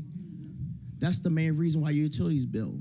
They're paying people to stay on the board, to funnel all the money to stay on these boards. And that's a fact, that's being honest. So that's it. All right. Thank you very much, James. Okay, we'll start on this side with Jerry. I think the big issue is economics under the roof, under your roof, right? Kitchen table costs, the price of gas, the price of groceries, the price of your property taxes, like all these different costs that you have to worry about as a family, education, childcare, right? Well, you have to decide, are you gonna go back to work or whether or not you're gonna pay for childcare? Like all of these costs, these are things that affect you every day. And this is why I wanna make sure that I'm able to have quarterly sessions to where I can meet with everyone to figure out what is exactly your issues and how we can solve them together. Thank you so much, Jerry. Next. So I think one of the big things that I've been hearing across this district, but also in Prince George's County, is access to affordable health care and prescriptions, affordable health care for seniors, for women. People are afraid that as time goes on, we're losing so much. And working at the VA, I know that our federal government can actually have a working healthcare program. We can do that, Thank you we so have much, the Ms. ability. Heather. Thank you. Good answer. Ms. Nicole? Sure. So you already heard about concerns around affordability, accessibility, all of those things are extremely important. And you need someone who in Congress will actually be able to get things done to help on those issues. The difference between promises and actual results is experience. And that is what I bring to the table, is experience that I have had over the last 7 years in Annapolis, getting things done and making changes in those areas. And that's what I will continue to do as your Congresswoman. Thank you so very much, Ms. Nicole. Mr. Harry? Couple of good answers so far. A tax on federal workers, health care, I've been going around this district campaigning for a few months. The one thing that everyone tells me is a huge challenge for everyone in this district, from here all the way down to Point Lookout, is the traffic. The traffic is out of control. And that comes back to our patterns of development. Out of the worst commute times in the country, Charles County is number 1 and Calvert County is number 4. This is a huge problem. We need better federal coordination how we build out our communities. Thank you so much, Mr. Harry. Ms. Quincy. The two issues affecting Maryland's 5th Congressional District is raising costs and affordable health care. As a healthcare CEO, I have run a successful business as a healthcare CEO. We need someone who understands exactly how to meet that gap in the cost of healthcare, and us to understand exactly what our seniors need and what we need in our daily lives, our lives. So, yes, the cost of healthcare is expensive, and also the rising cost of living. All right, thank you very much. Last but not least, Mr. Baker. Thank you. Actually, Arthur had it right. It's leadership. It's leadership to tackle the things that we're facing right now, which is the rising cost of living, especially around healthcare. I know there's something that Walter and I worry about, and that's Social Security and Medicare. If you think, there you go. I mean, that's a real issue. People who are on fixed incomes, who are retired, who have their children living with them, all of these things come together. So it's the leadership that can go to Congress and fix that problem. I can do that. Thank you.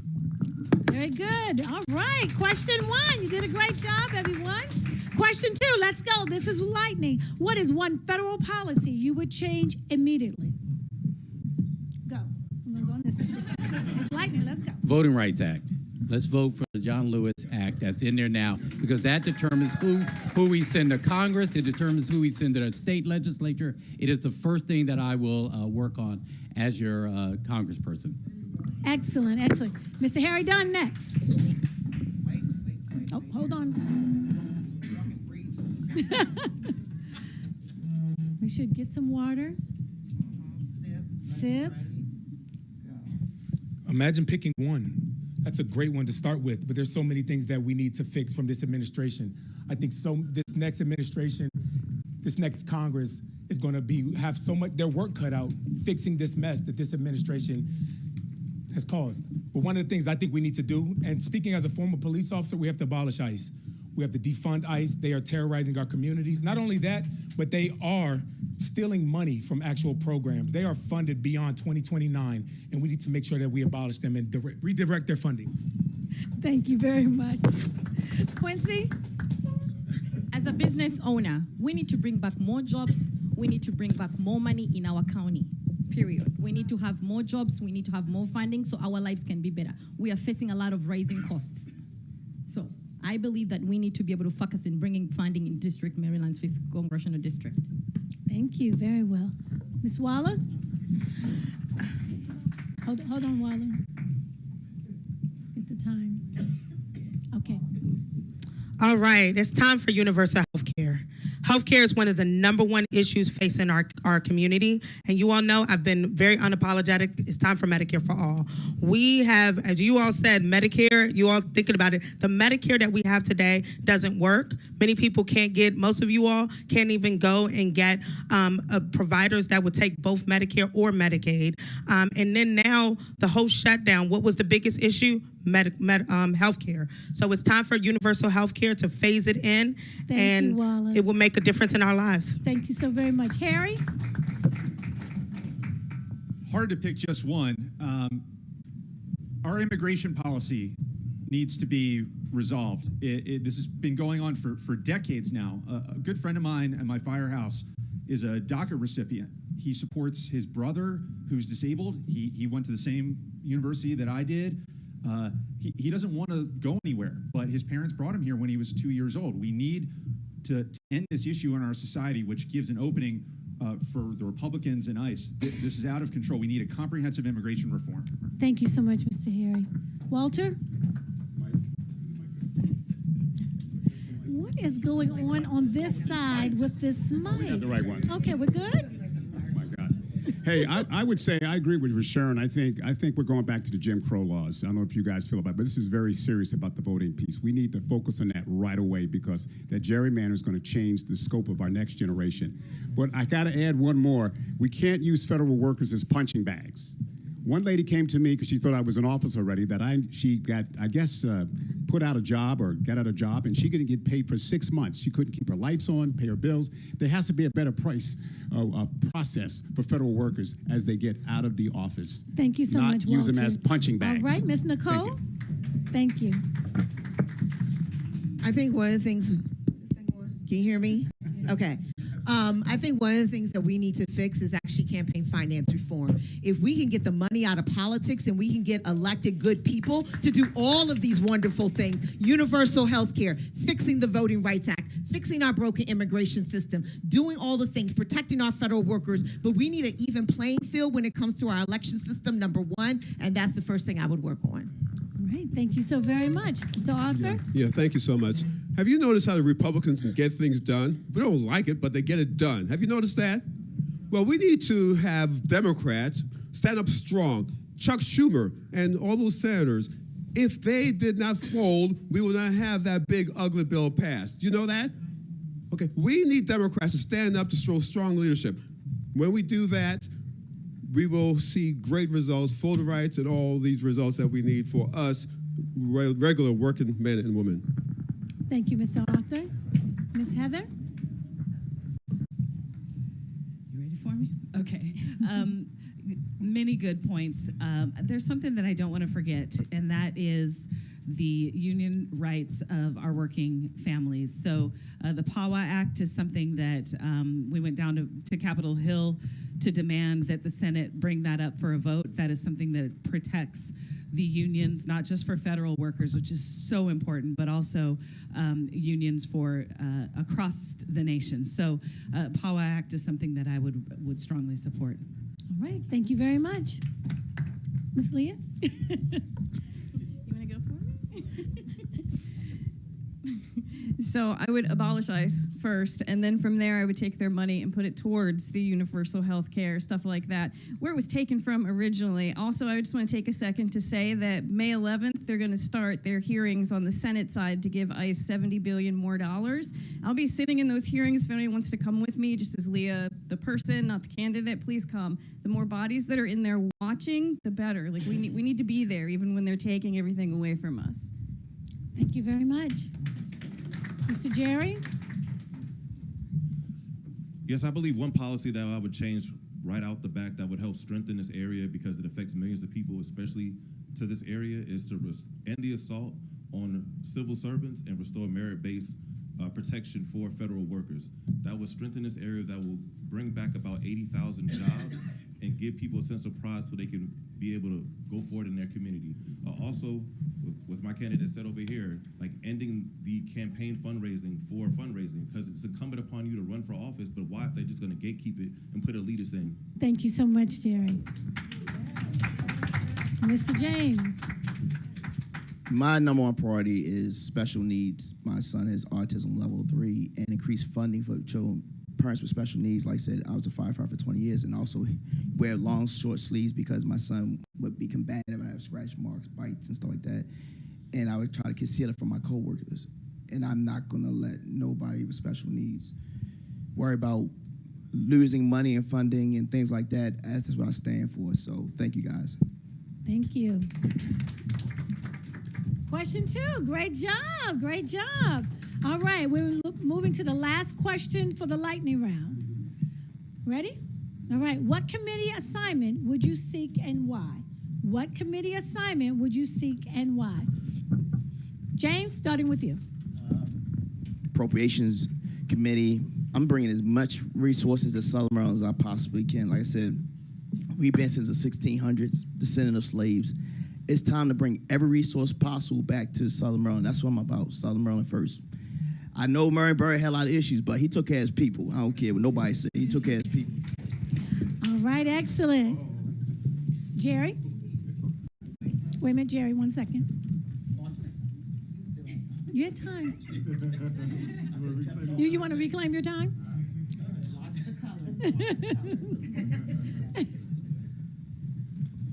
I would be on foreign affairs. Like I said, 22 years, combat vet. I've been in Afghanistan. I've been in Kuwait. I've been in Kyrgyzstan. I've been all around the world, North Africa, Italy, Spain, everywhere, right? And I realized that we don't need to be in fights if America sometimes just mind their business and trying to push ideas and ideals on countries that we don't even do back here, right? So I would definitely want to do that so I can keep us out of unnecessary war and turn all that money that we send out the country inward so we could fund these programs. Thank you so much, Mr. Jerry. Leah? Miss Leah?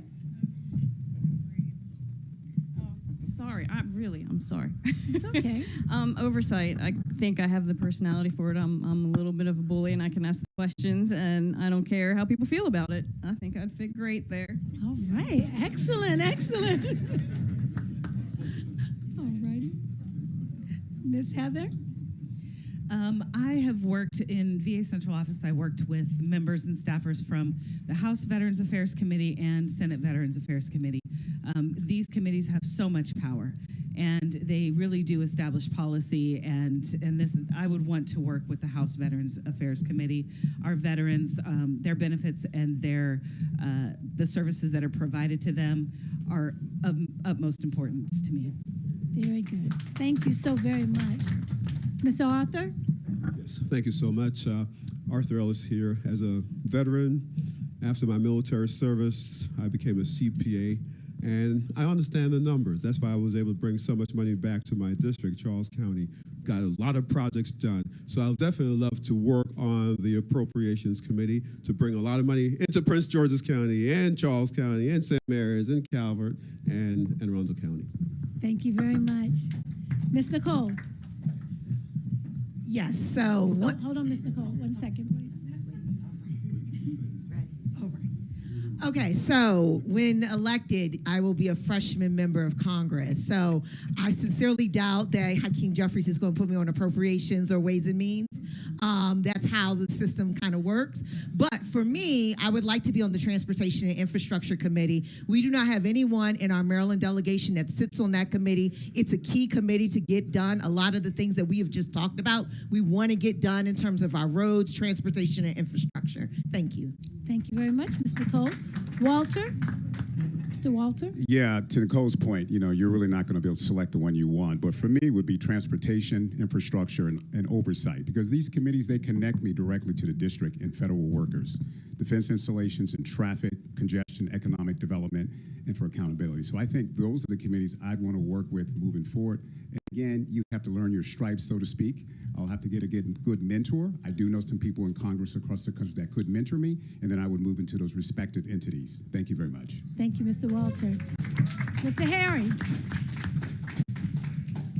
Transportation and infrastructure for me as well. This is my big passion. We need to change the way we build our communities. We need to change the way we fund public transit in this country. It used to be people from China or Europe would visit the United States and they would be jealous of everything that we had and everything that we've built. And now it's the other way around. You go to countries that used to be socioeconomically challenged. They're the ones building the new subways. They're the ones building all this new infrastructure. We need to change that. I don't want to see the last few wineries in southern PG County get built for housing developments. Thank you, Mr. Harry.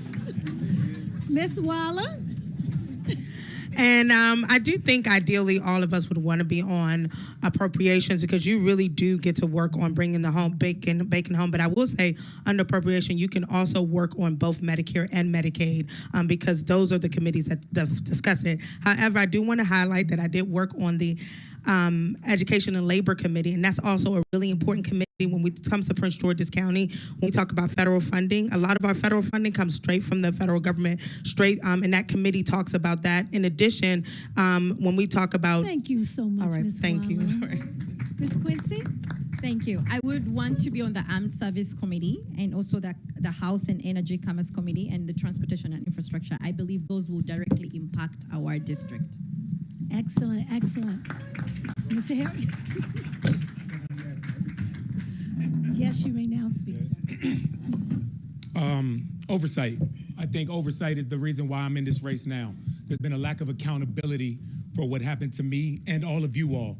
Not only did the people responsible for January 6th get pardoned and forgiven. They're also been appointed to positions in this government, serving in this government. There's been no accountability. We have crooks, we have criminals running the country and running the cabinets of a lot of things that we're talking about, complaining about. The criminals and crooks are running them. So accountability on the Oversight Committee. Very good, very good. All right, Mr. Harry, last but not least, Mr. Richard. Like my colleague has said, Nicole, since we both served on appropriation, I served on appropriation when I was in the House of Delegates. We're not getting appropriations.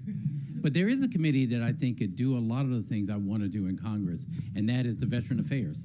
You not only deal with the issues that are in the 5th Congressional District, but you can deal with health care, you can deal with economic development, you can deal with transportation from that very committee there. So that's the one I would pick. I think it fits my skill and judgment to go on that committee and get stuff done for us. Thank you. Thank you, thank you, thank you, thank you. Let's give everyone a hand. The lightning questions, they did really well with 30 seconds. Great job. So now we're almost ready to close another 2 sections, audience questions. So I think it's so important that we hear from you. A lot of the questions were generated from the various groups. Some questions did come in advance. So we're going to hopefully take 3 questions, possibly 4, depending on time. I saw gentlemen that, okay, we're going to do things decency and in order. Put you, slow down. The gentleman all the way in the back, if he can stand up first. The gentleman, yes, you the first hand up. There was someone back here. Well, so let me tell you who's 1, 2, 3, and 4. Okay, 1, 2 in the blue shirt. So stand up, please, sir. Thank you. The lady in the red, right here. And then the gentleman right here. Yes. Okay, go ahead and stand up so they know where they're going next. All right. So we have the question. The question right now? No, hold on. I'm trying to look at my time. Do I have enough time that each person can answer each question? I don't think so. And well, okay, look at these leaders here. I love it. Yeah, so we're going to do it a little different. So if you have someone in mind that you want to ask that question, we'll do it that way. Because I'm looking at my time. Okay, I don't have any particular person in mind, but I did want to ask a question that hasn't not been addressed at all, and that is Social Security. 70 million people get Social Security benefits right now. According to the latest estimates, Social Security has 6 years before their 20% cuts. Most people have been working 45, 50 years to pay into Social Security, and so it's not fair for the benefits to be cut, and it's not fair for the young people to have their taxes tripled to pay for Social Security. So I want to ask anyone who has a plan, what is your plan to fix Social Security? Okay, so let's do this. I'll take 3 of our candidates if you want to answer. We have Walla, Arthur, and who raised their hand first? James. Okay, Walla.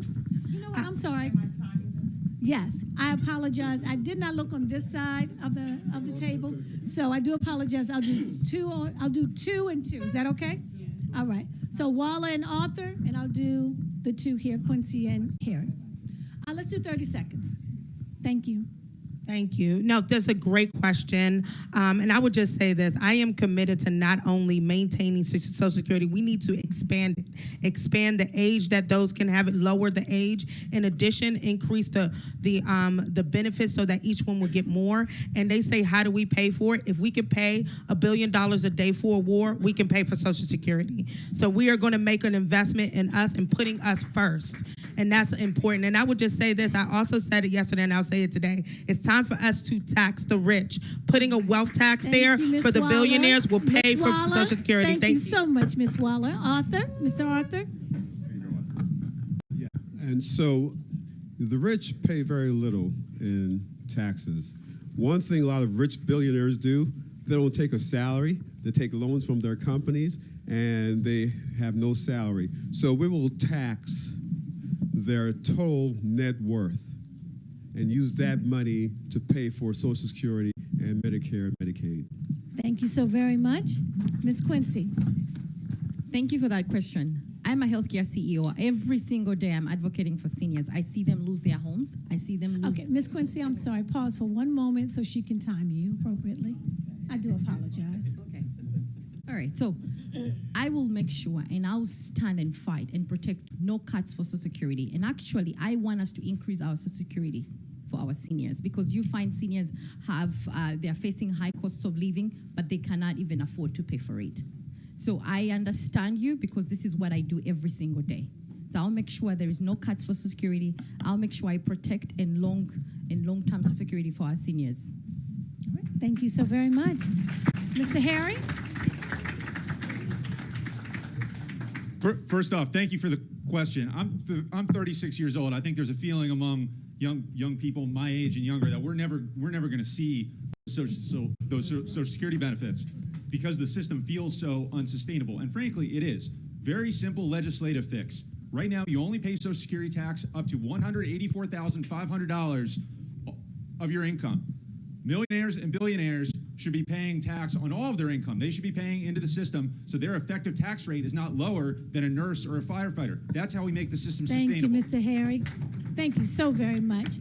The gentleman in the blue, your question, please. And is it addressed to anyone in particular, or anyone can answer? You can pick.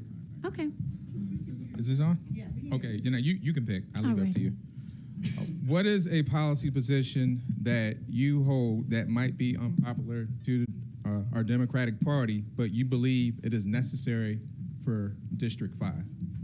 Oh, good question. So, one on this side is James. Anyone else? Harry? Anybody on this side? Jerry and Heather. All right, let's start with you. Yes. Let's hold on. Time. You ready? Okay. Are you ready? Stop using people for votes. Give people something for their votes. The young people at the universities, they're tired of people just promising absolutely the world and never delivering on nothing. Just give people something for their votes and stop playing games, to be honest with you. All right, next, Harry. Hold on,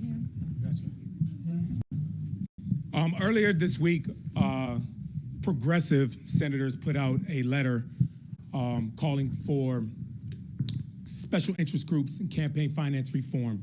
So people in the Democratic Party, specifically in safe blue seats, will stop accepting special interest funding and special interest money. I think that we need to get back to grassroots donations and actually have the votes, the people that we send to Congress, come from the people and not the people who pay to put them there. Thank you very much. Two questions regarding the policy position. Heather? So I think that term limits need to be imposed for Congress, for Senate, and the Supreme Court. We need term limits. It's killing us. Yeah. Very good. Thank you so very much. And Jerry, hold on one moment. Okay, she's ready. I guess something that wouldn't be really, accepted is we always try to hear, how can we fund this? How can we pay this? How can we find money for these issues, right? What I propose is for 1 year, unless it's emergency disaster relief or something where we really have to step in, we cut off all the funding we are sending out to these countries all across the world, these billions upon billions of dollars, and turn that money inward to all of our programs and watch how we can flourish and thrive as a country. Thank you so very much. All right. I think it was the young lady in the red. And is this question for anyone? Can we do the same format? Well, my question is simple, so if I can just get a yes or no from each candidate going by real quickly. Okay. You won't go. You want to come up here and stand with me, the moderator?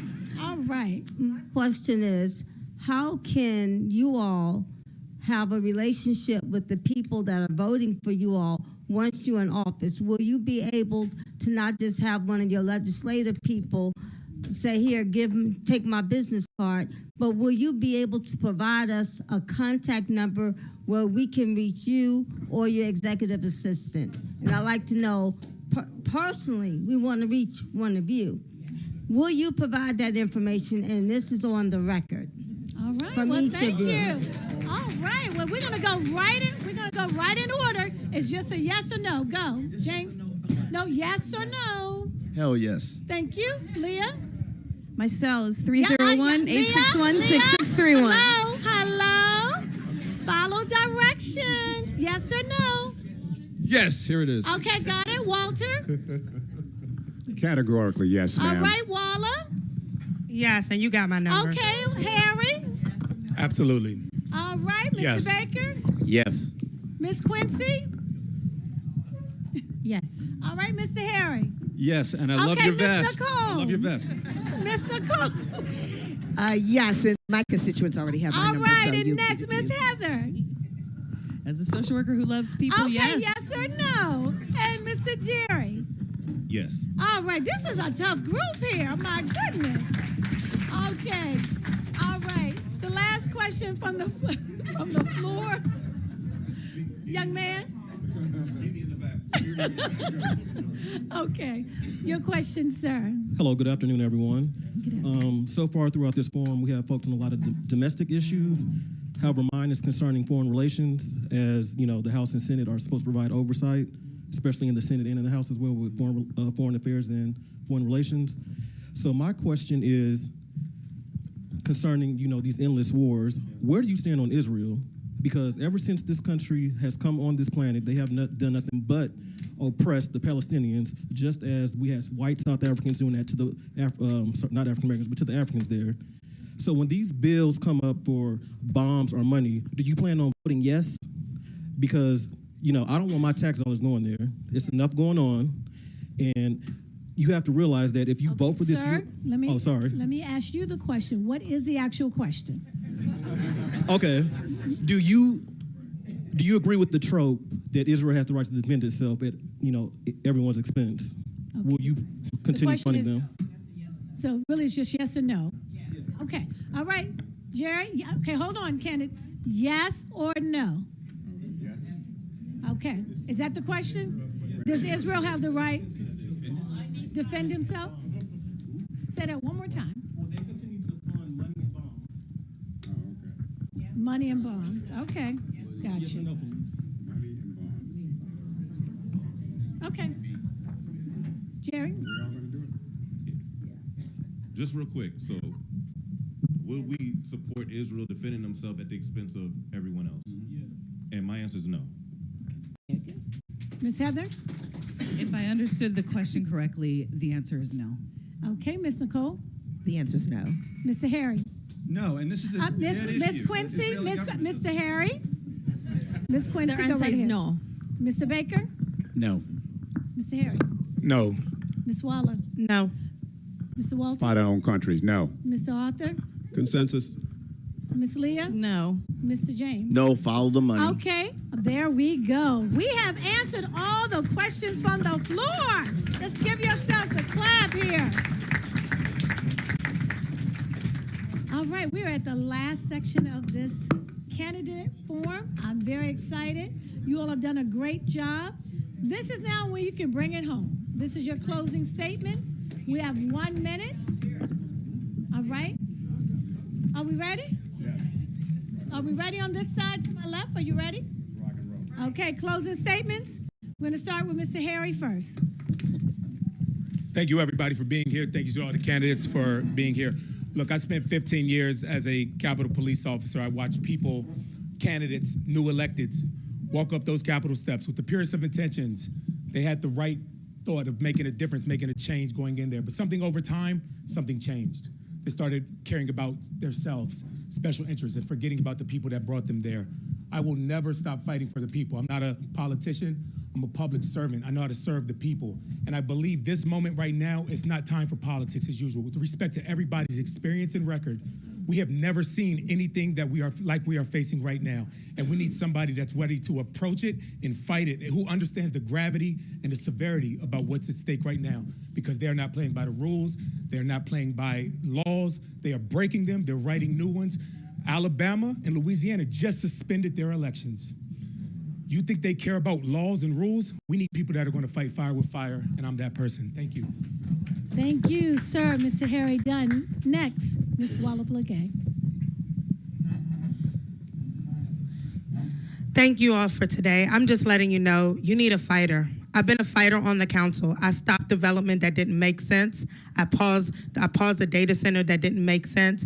I've been bold on issues in our county, and you need a bold leader in Congress. I've been fighting for progressive issues, from Medicare for all to ending Citizens United to making sure that our voices are heard. We are under attack. As stated, we are not in usual times, and you need a leader that understands your issues and is still willing to fight for you. I've not been on the popular side on many issues, as many people know, but I've done it because you asked for it and because you needed someone who cared about what was important to you, and I've been that person. And when I go to Congress, I know your issues, and I'm going to fight for you to make sure that you have a voice. I've been your voice as a lawyer. I've been your voice as a council member, and I will be your voice as your next Congresswoman. Thank you. Thank you very much. Thank you, Ms. Waller. Mr. Walter. Look, it's a call to action. Do you understand? This is a new day. You need a new person with a different perspective. Do you understand that? My life has taught me that leadership, it's not about a title, it's about responsibility. I've worked in business, I've built relationships, I've mentored young people. I helped create the institution like the 100 Black Men of Prince George's County. Really an emotional time for me. Over 300 youth we mentor every single month. I've also learned how to do and work with communities because someone needs promises. I've worked with people, I've organized, I've invested, I've been a mentor, I've delivered in business. I've sold a lot of business deals in corporate America. These experiences have served. I will do the same thing in Congress. And I won't forget you. Ma'am, I will call you. I'm the kind of guy who will be there on the weekend cutting your grass saying, how you doing? I'm a different dude. I'm not what most people think. I'm just saying, I'm more involved with you than you think. You need a person like me. Boy, look at all that emotion. That's going to really be involved with you faith-wise, service-wise, and accountable. I am the man for the job. Mr. Walter. Vote for Walter Kirkland for Congress. Thank you, Mr. Walter. Thank you so much. Arthur, you're next. Thank you so much. Yeah, thank you so much for your great leadership and hosting skills. Please Google Arthur Ellis, Maryland Senator Arthur Ellis. You know, I'm not talk, I'm action. The Senate President of Maryland decided not to redistrict, and I walked off the Senate floor. Google, look at my loud voice speaking up for you, okay? I will be there for you. I was there for you in the past. I'll continue to be there for you in the future. I have that experience of speaking up, never being quiet, because no one in Congress or in Annapolis is my voice, my boss. You, the voters, are my boss, and I will always be answerable to you. So please look me up, Google me, Senator Arthur Ellis, running for Congress. And one day, I pray soon, I'll be your congressperson, and I ask you for your vote. Thank you so very much. Ms. Leah. Real quick, I just want to let you know that I got the top score on the candidate DSA questionnaire, so free Palestine, all right? I have a clear record of showing up. I don't need an establishment's blessing or PAC money to say that I have, to pretend that I have. After 45 years, you finally have the option to vote for a candidate that you deserve. Someone who knows what's coming because I've been here holding the floodgates closed, not someone who's gonna show up afterwards in a suit for a picture. Congress as is isn't gonna save us, but it can. I'm Leah Messick, and I'm gonna make it. Thank you so very much, Ms. Leah. Mr. James. Like, I'm someone from Southern Maryland, right? I understand history of slavery, what tobacco is. Dr. Samuel Mudge owned some of my family at one point, so I understand that part of the history here. But I want to include Southern Maryland. So the first thing I decided to do was, if you send me a picture of you, your family, to jamesmakel@verizon.net, I promise to put those pictures in the House office, stay there as long as I hold the seat. If you have a child with special needs, autism, submit their artwork. It's going on the wall. It's not about me. It's about Southern Maryland. I could give a damn about the money. Most of my money's gonna go to autism anyway. So I'm not about the money. I'm just about the people. I don't care about that stuff. So thank you. I still got time. Thank you so much, James. Mr. Jerry.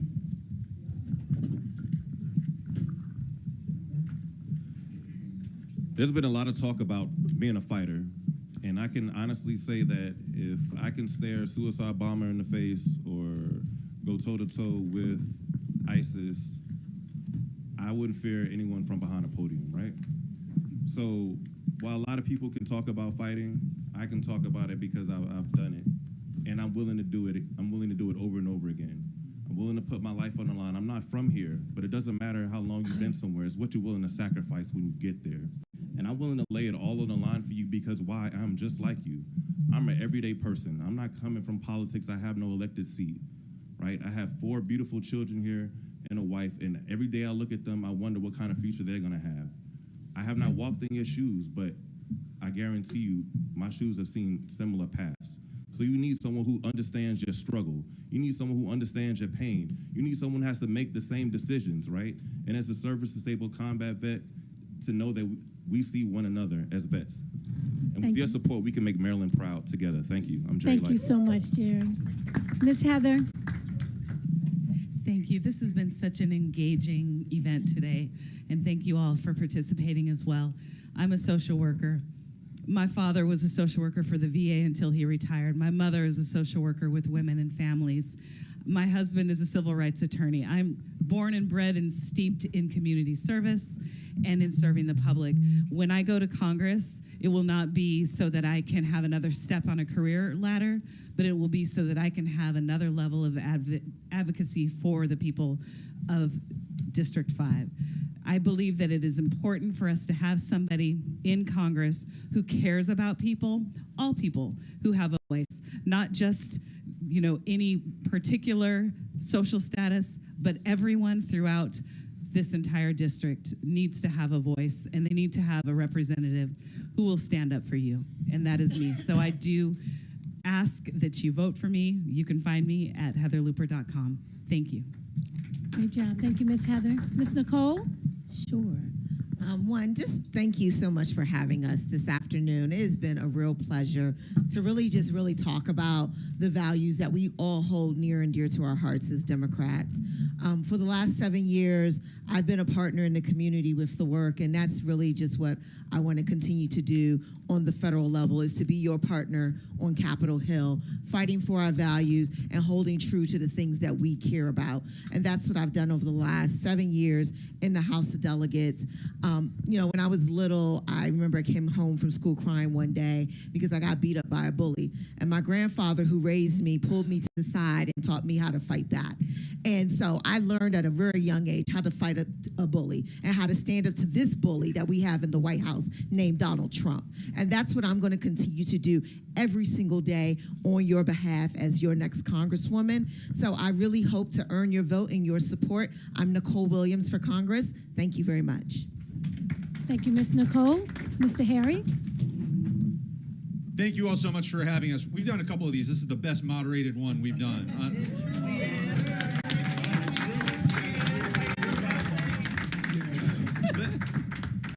I reserve my time. Let me ask you a question. Let me ask you all a question. Does it make sense to reset our politics back to the year 2015, like Donald Trump? No, that doesn't make any sense. That we're going to go back to the exact same conditions that created MAGA fascism in the first place? No, we need something different. We need to show people exactly what they're going to get if they vote for Democrats. Universal health care, universal child care, affordable housing, real investment in infrastructure and public transit, lowering the cost of living. That's what we need. Look, there are 22 other candidates in this race. 22. Some of whom showed up today. If you want experience, you have your pick. But a lot of these candidates have experience in the wrong areas. I don't take corporate PAC money. I don't take money from APAC. I only answer to you. My name's Harry Jaron. Thank you very much. Thank you. Thank you. Okay, we need to change some things here.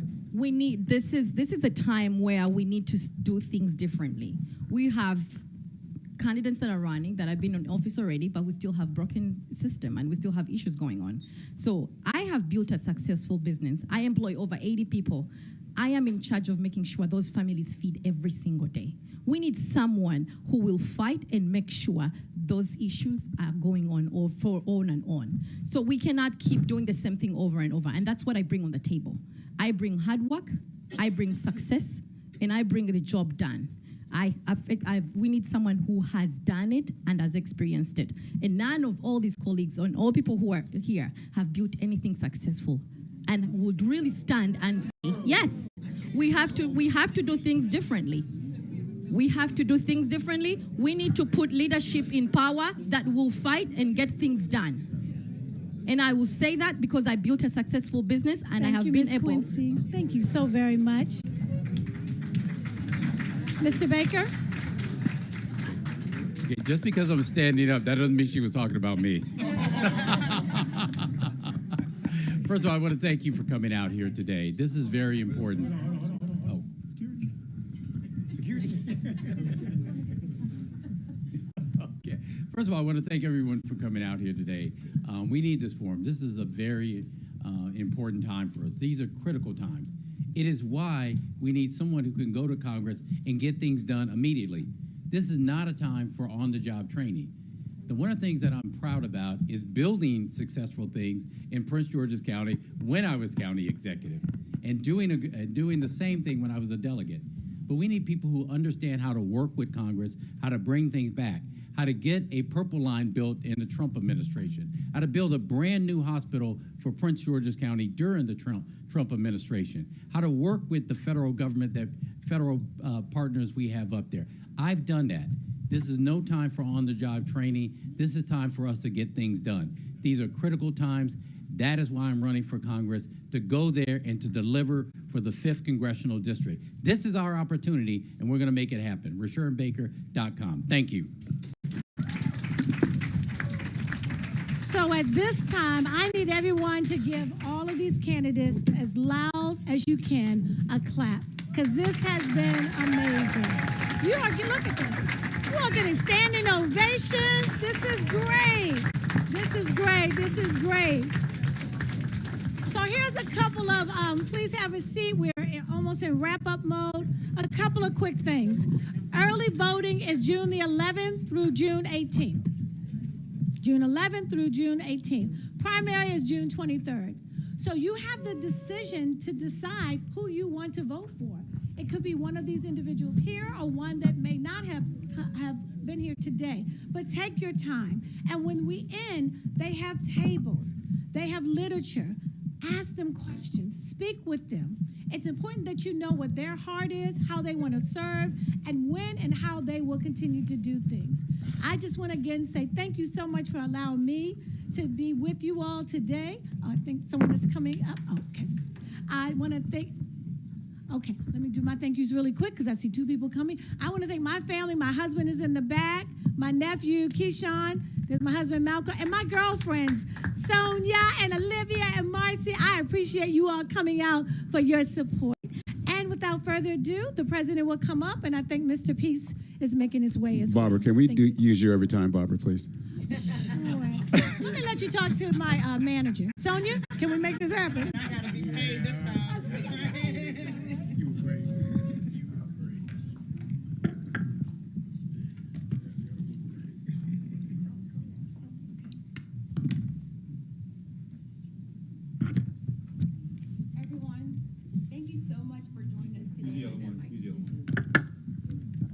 This sounds much better. Thank you. Thank you for joining us today for Maryland's 5th Congressional District Democratic Forum.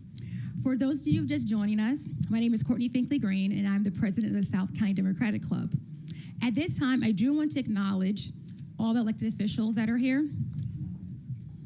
So the Honorable Jenny Pompey, the Honorable Juanica Fisher, the Honorable Charles Colbert, the Honorable Jonelle Moore Lee, the Honorable Emmett Jordan, the Honorable Anthony Tillman, and the Honorable Troy Lilly.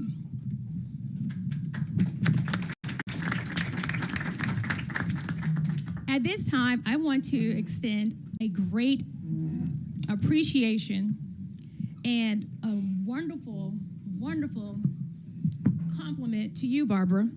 So I was sitting over there and people were texting me. I promise you I was not surfing the net or buying anything on Amazon. So I'm going to read to you guys some of the things that were sent. Barbara Holt-Streeter, after this performance, should go known as the BHS. Barbara Holt-Streeter, you did that wonderful job. Barbara Holt-Streeter, you have a commanding presence, and I'm afraid to be around you. You're like a kindergarten teacher for politics. Barbara Holt-Streeter was very good as being a moderator, and she also understood how to keep the pacing and try to keep all the kids in line at the playground. I just wanted you to hear that because a couple of weeks ago, I get a phone call from Glenn Moore saying, "Hey, are you having a forum?" I said, "Well, I guess I am now." He goes, "Well, I have a moderator for you." I said, "Who?" "Barbara Holt-Streeter." I said, "Oh, I know her." I said, "That'll do." So we worked together and figured out how we're going to make this forum successful. And I think not only did she make it successful, but everyone sitting here, all the candidates, you can agree she did an amazing job.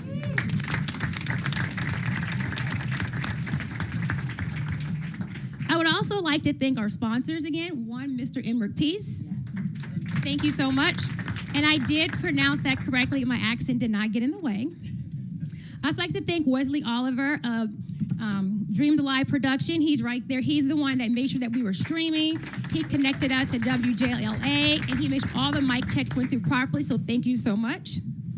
And in addition to that, I would also like to thank Glenn Morris of Color Pro. Now, most of the candidates here, they use him for their signs and everything, so thank you so much for also being a sponsor. And of course, he's hiding somewhere, but I know you're in the room. And I also like to thank our partners, the Elevore Roosevelt Democratic Club. We value your collaboration and dedication to civic engagement across our state. And more importantly, I want to thank our candidates. Without you, we wouldn't have a forum. So I want to thank Jerry Lightfoot, Heather Luper, Nicole Williams, Harry Jaron, Quincy Barbie, Rashawn Baker, Harry Dunn, Walla Gay, and Walter Kirkland. Please give them a round of applause. Because if they weren't here, you wouldn't be here. I want to thank my team, Reverend Helen Burden, Jenny Pompey, Sonia Wilburn, Arthur Ellis, Kat Choman-Knapp, Leah Mezek. Oops, sorry. You're a candidate. You were part of the team, but thank you so much. Okay, yes, she's part of the candidate team. And I also want to thank South Carolina Democratic Club and all of our officers. If you want to stand up and wave so everyone knows who you are. So thank you so much for helping and everything that you did with the club.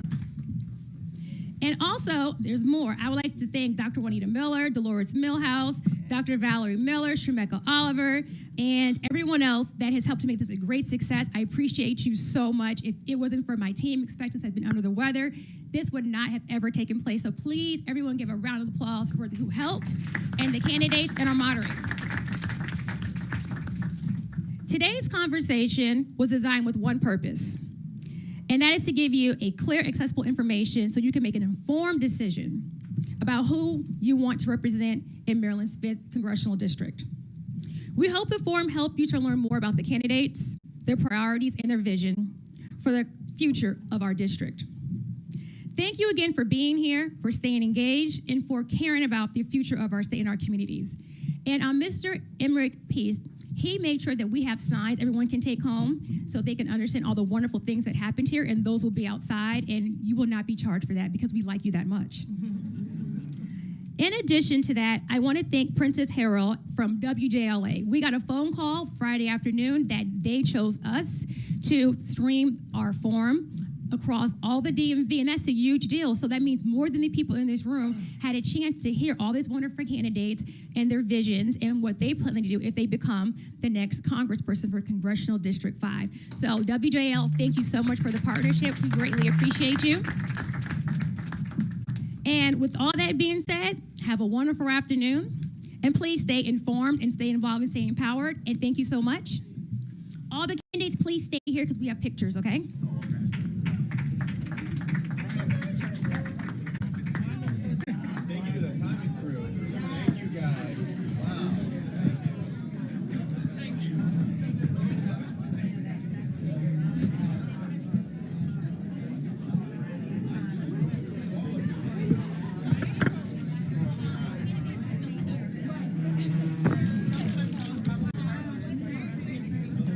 Wesley?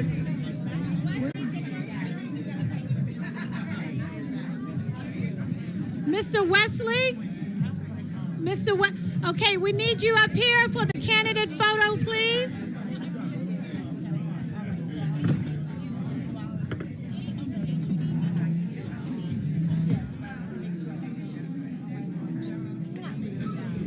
Candidates? Wesley, your candidates are leaving, so we need a quick photo. Where do you want them to stand? Right here. Right here? You want us in front of the table? Yep. In front or not here? Front.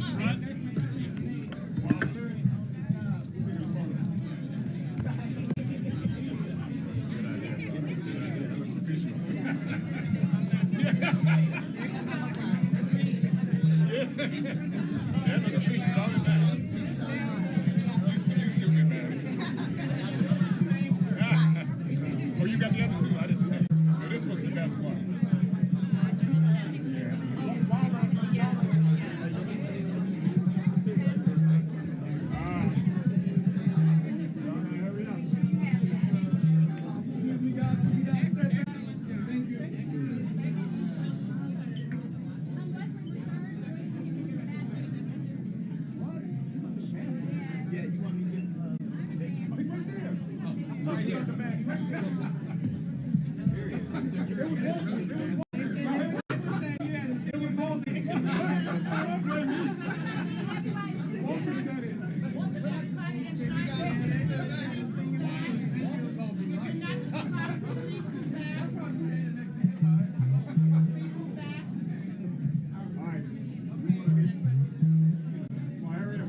Take me out for a date. Let's do it.